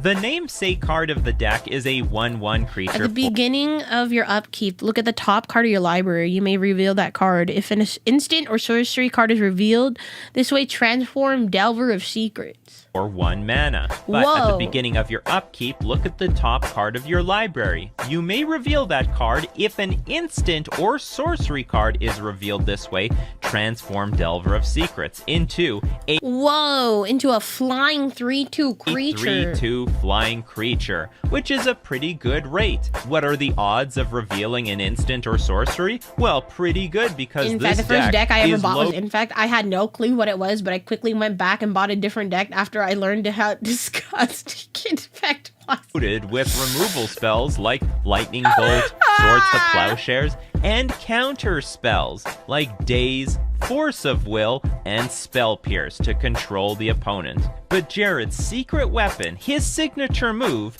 is shuffle cheating. Whenever his opponents have to search their deck and then present it to him to get shuffled, he'll spot a land on the bottom of the library, shuffle it directly to the top, and then keep it there. No matter how much more he shuffles or cuts the deck, his opponents will always draw a land. The idea is if his opponents draw too many lands and not enough spells to play, they'll lose. Can someone tell me if this motherfucker still plays competitive Magic? Because they'll run out of things to do. So can Jared Betcher scum another opponent to victory? Or will this just be another day in the office for Tom the Boss Ross? Let's take a look at the action. An X. He's used to playing around all the stuff. Oh my god. I just looking at his face kind of makes me fucking mad. He knows all their tricks. It's all straightforward. A lot of people play Delver. Not a lot of people play Infect. I can't imagine that Jared has much practice against this deck. He's going to start things off with the Delver of Secrets off of Volcanic Island. Tom will draw a card for the turn. You can see he has a Glistener Helve in his hand already. A couple copies of Blight Agent as well. It's always a delight to watch Ross kind of bob and weave around these removal spells and get the job done. He's done it before. We'll see if he can do it again. He does start off with the 1/1 Infect. That's a signed card. That will get countered. That's a signed card. Yeah, sometimes that's all you need with this Delver deck. Okay, I actually just realized I'm covering up his face. I'm gonna move over here. Okay, that's much better. To stop their one threat. It is a sign card. I was like, And whoa, what's leave going on them there? with a bunch of semi-useless pump spells in their hand. So both players had their ideal starts. Jared comes out of the gates with Except the for Jared. Delver of Actually, never mind. Secrets. Fuck you, Jared. Tom, on the other hand, replies with the Glistener Elf. However, the Delver deck always punishes you for being light on mana. Jared returned his Tropical Island back to his hand to play the alternate casting cost on Daze, which says counter target spell unless its controller pays 1. Tom Ross is tapped out, so goodbye Glistener Elf. Jared then takes his turn, reveals Daze on top of his library to flip his Delver of Secrets into a 3/2 flying Insectile Aberration. A perfect start for the Delver player, but Tom now knows that Daze is in Jared's hand, and he will be playing accordingly. And especially if you have a Delver of Secrets on turn 1, especially if it transforms on turn 2 naturally, you definitely have everything you need to just take a commanding lead in the game. I heard about some guy who put perfume on his card sleeves in order. How do you cheat with perfume? And Sextile Aberration does show up. It gets into the red zone. Ross is already down to 17. Betcher revealed a Daze, so Tom is going to have to play around that Daze. Tom will play a Forest. This is another copy of Glistener Elf to try to play around Daze to the best of his ability. The My Valentine? What is that? Looks like that's going to work out. You know what card is on top because how it smells? What the heck? That was a flat-out Yu-Gi-Oh strategy. What? I've literally never heard of that. So Betcher will untap that and is draw. Actually insane. Picks up a copy of Forcibly. You see a Misty Rainforest in his hand. That's He can play crazy. that as a second land if he'd like, and he will. See if he'd Oh, like to came attack from the first. He anime. gets that lightning bolt that is in his hand, but he will serve in for 3 here. Put Ross down to 14. You see Tom in his hand. He's got a Spell Pierce and Invigorate hanging out over there.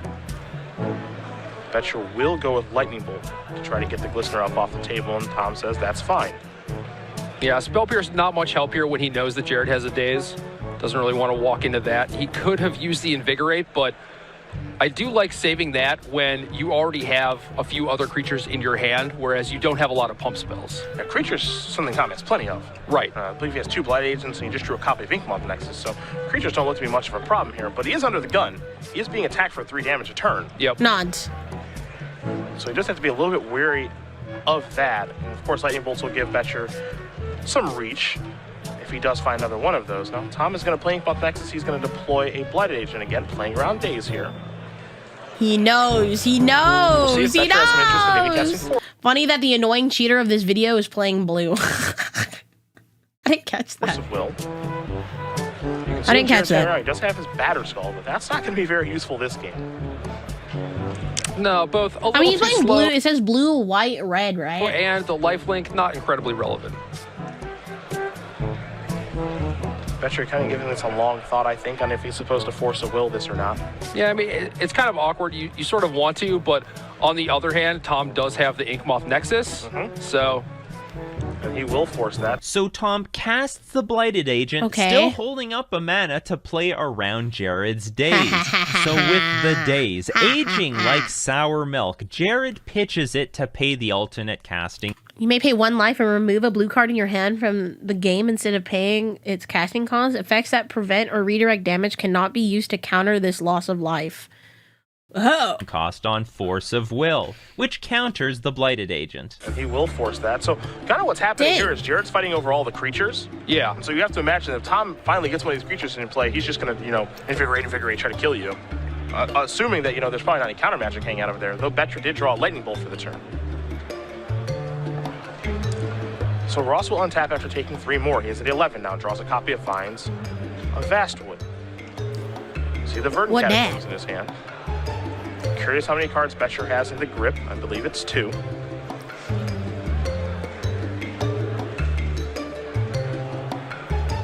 Yeah, you kind of see the power of the Infect deck here, where Tom could go for 9 poison right now. Yep. And even after getting his first 3 threats dealt with. I mean, if he did that, he would walk into Daze, and, well, I guess he'd force a will to away the Daze. Yeah, but... the Daze is actually gone. He doesn't have to worry about that now. Yeah. Oh. Doesn't mean there's not another one hiding out in Betcher's hand. Right. I definitely understand what you're saying there.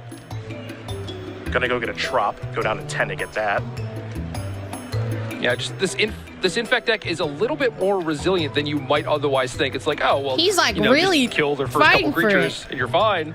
And Jared, to his credit, has had a pretty good draw, has navigated out of the early game pretty well, and Tom still has a lot going on. Is the top card changing? I don't think the top card's... I think it changed. They're right here, right? Oh, there it is. Especially since he has 8 points of pump in his hand. The top card isn't changing. Did he put the wrong card on top? Is that how he accidentally cheats against himself? Next turn, it's relatively safe to go in with Blighted Agent for 9, especially with Spell Pierce backup. Yep, he's moving in. And Betcher says, I'll take 1 Infect right now. We could have seen a Lightning Bolt on the Inkmoth Nexus. Makes things a little bit interesting as Tom's going to get out his own token. Love it. That's pretty good. And says, I got 1 on you. Got to get 9 more. Betcher draws a copy of Delver of Secrets. His hand I hope again. Jared He's got a loses Batter Skull, here. he's got a Bolt. DD Delver Mega is just Doodoo drawn for the guy. turn, and the other card I believe is a Spell Pierce, so no hard counter magic here. And trust me, Tom has had to bob and weave around Spell Pierce before. Ross is down to 7. What did he put on his ear? Was that a pen? Why did he do that? We'll pass the turn back. Will Betcher is trying to hang on here. As Ross draws a card, it's a copy of Verdant Catacombs. So Jared pulls his signature move and stacks a There Verdant it Catacombs is. on top of There Tom's it deck is. as he's shuffling it. But is that even a good idea? It completely contradicts the strategy of the Delver deck, which tries Okay, to because take tell me, I don't know much about the Delver deck. advantage of the fact that you're choked on mana with counter spells like Daze and Spell Pierce. But of course, cheaters don't think about strategy. It's because he fucking sucks. They're just thinking about cheating. Jared just sucks donkey Will dick. the boss move in is the question. I mean, the clock is ticking, right? He's at 7 life. Delver makes it 4 next turn. He could potentially block with Inkmoth Nexus, but I don't think that's what he wants to be doing. And if Betcher has something like Lightning Bolt, Swords to Plowshares, it's kind of scary, right? But I feel like Tom is the expert in navigating through these situations. He's pretty good at figuring out when it's time to pull the trigger. Right. You know, what he's probably doing right now is just kind of running through the combination of cards, and instead of like, okay, Blue Red Delver, what could they have in their hand? Yeah. You know, like what is a card that he hasn't cast yet? Does he have Forceful plus blue card? Can I beat that? Maybe yes, maybe no. He's going to fire up Inkmoth Nexus right now. He's going to serve him with both these creatures. This is an Invigorate over there. So Jared hoped to flood Tom Ross out with lands. Little did he know that Tom needed the land because with the 5th land drop, he could play all the spells in his hand. Oh, Yeah, not totally it relevant. I've definitely heard stories about the backfired. infect decks taking down people with like 15 points of normal damage from Noble Hierarch. You may have your opponent give 3 life instead of paying, and then target creatures get 4/4. Whatever. Tom's done it. Right. Betcher's going to move in, cast a Lightning Bolt there. See if Tom wants the Vines or if he wants the Spell Pierce. Which one do you want to do? It's very important how he sequences these. He's thinking. Yeah, I agree. I think you want to play the pump spell, which forces Jared to react, because if you just go for Spell Pierce, Jared doesn't have to do anything. He could just take the infect damage, right? Whereas if you go for Vines on the creature that you're also invigorating, if he has a Source of Plowshares, then he has to use it, and then you can potentially just win the game on the spot with a Spell Pierce. Really smart to sack the fetch line first before making a move, because let's say that Tom does cast, you know, this Vines and he has a fetch line available, Jared fights over it, and then when Tom tries to crack his fetch line, Daze happens. Is he going to do the So Jared if all strat? these pump spells resolve, Tom is attacking for exactly 10 poison. Right. You know, so it's really, really smart that he sacked the fetch land first, and then says, all right, I'm going to Vines this in response. Now Jared's going to sack his fetch land. Yeah, I mean, it could also be like a stifle or Oh something. my you know, like, God. Tom wants to get all the information that he can. Like, am I going to have this Spell Pierce available before I decide whether or not to Vines? So Jared's going to sacrifice his fetch land. He's going to go get a Tundra. He's going to cast a Spell Pierce. Tom is going to look at his Spell Pierce and says, I'm going to counter yours. We're all in, and that's it. Jared says, I am beat. Tom Ross works his Look how mad Jared is. Brings a good old tear to my way eye. through a couple bolts, couple counter spells. Oh, God. Get absolutely sharded on. So in absolute fear, Jared responds to the Vines of Vastwood by playing Spell Pierce. But Tom, with his last land in play, the land Jared conveniently put on top of his deck was used to pay for Spell Pierce. To Spell Pierce, the Spell Pierce. counter Jared's Spell That is Pierce. so fucking the boss funny. won the War of the Stack and killed Jared for 10 poison. Jared Betcher scoops it up. I betcha he didn't see that one coming. This game would go down as a literal example of a cheater cheating themselves. Congratulations, you played yourself. Well, that's my video for today. What That's was like your the favorite perfect part usage of of this the game? clip. Let me know in the comment What section an below. asshole. Smash like for cheaters getting destroyed, and don't forget to subscribe to my channel, or your Fuck next that starting guy. hand will be 7 lands. Okay, I'm scared. I will subscribe now. The fact the card that one game says there's a hole in your planet's flavor text really is the icing on top of the irony cake.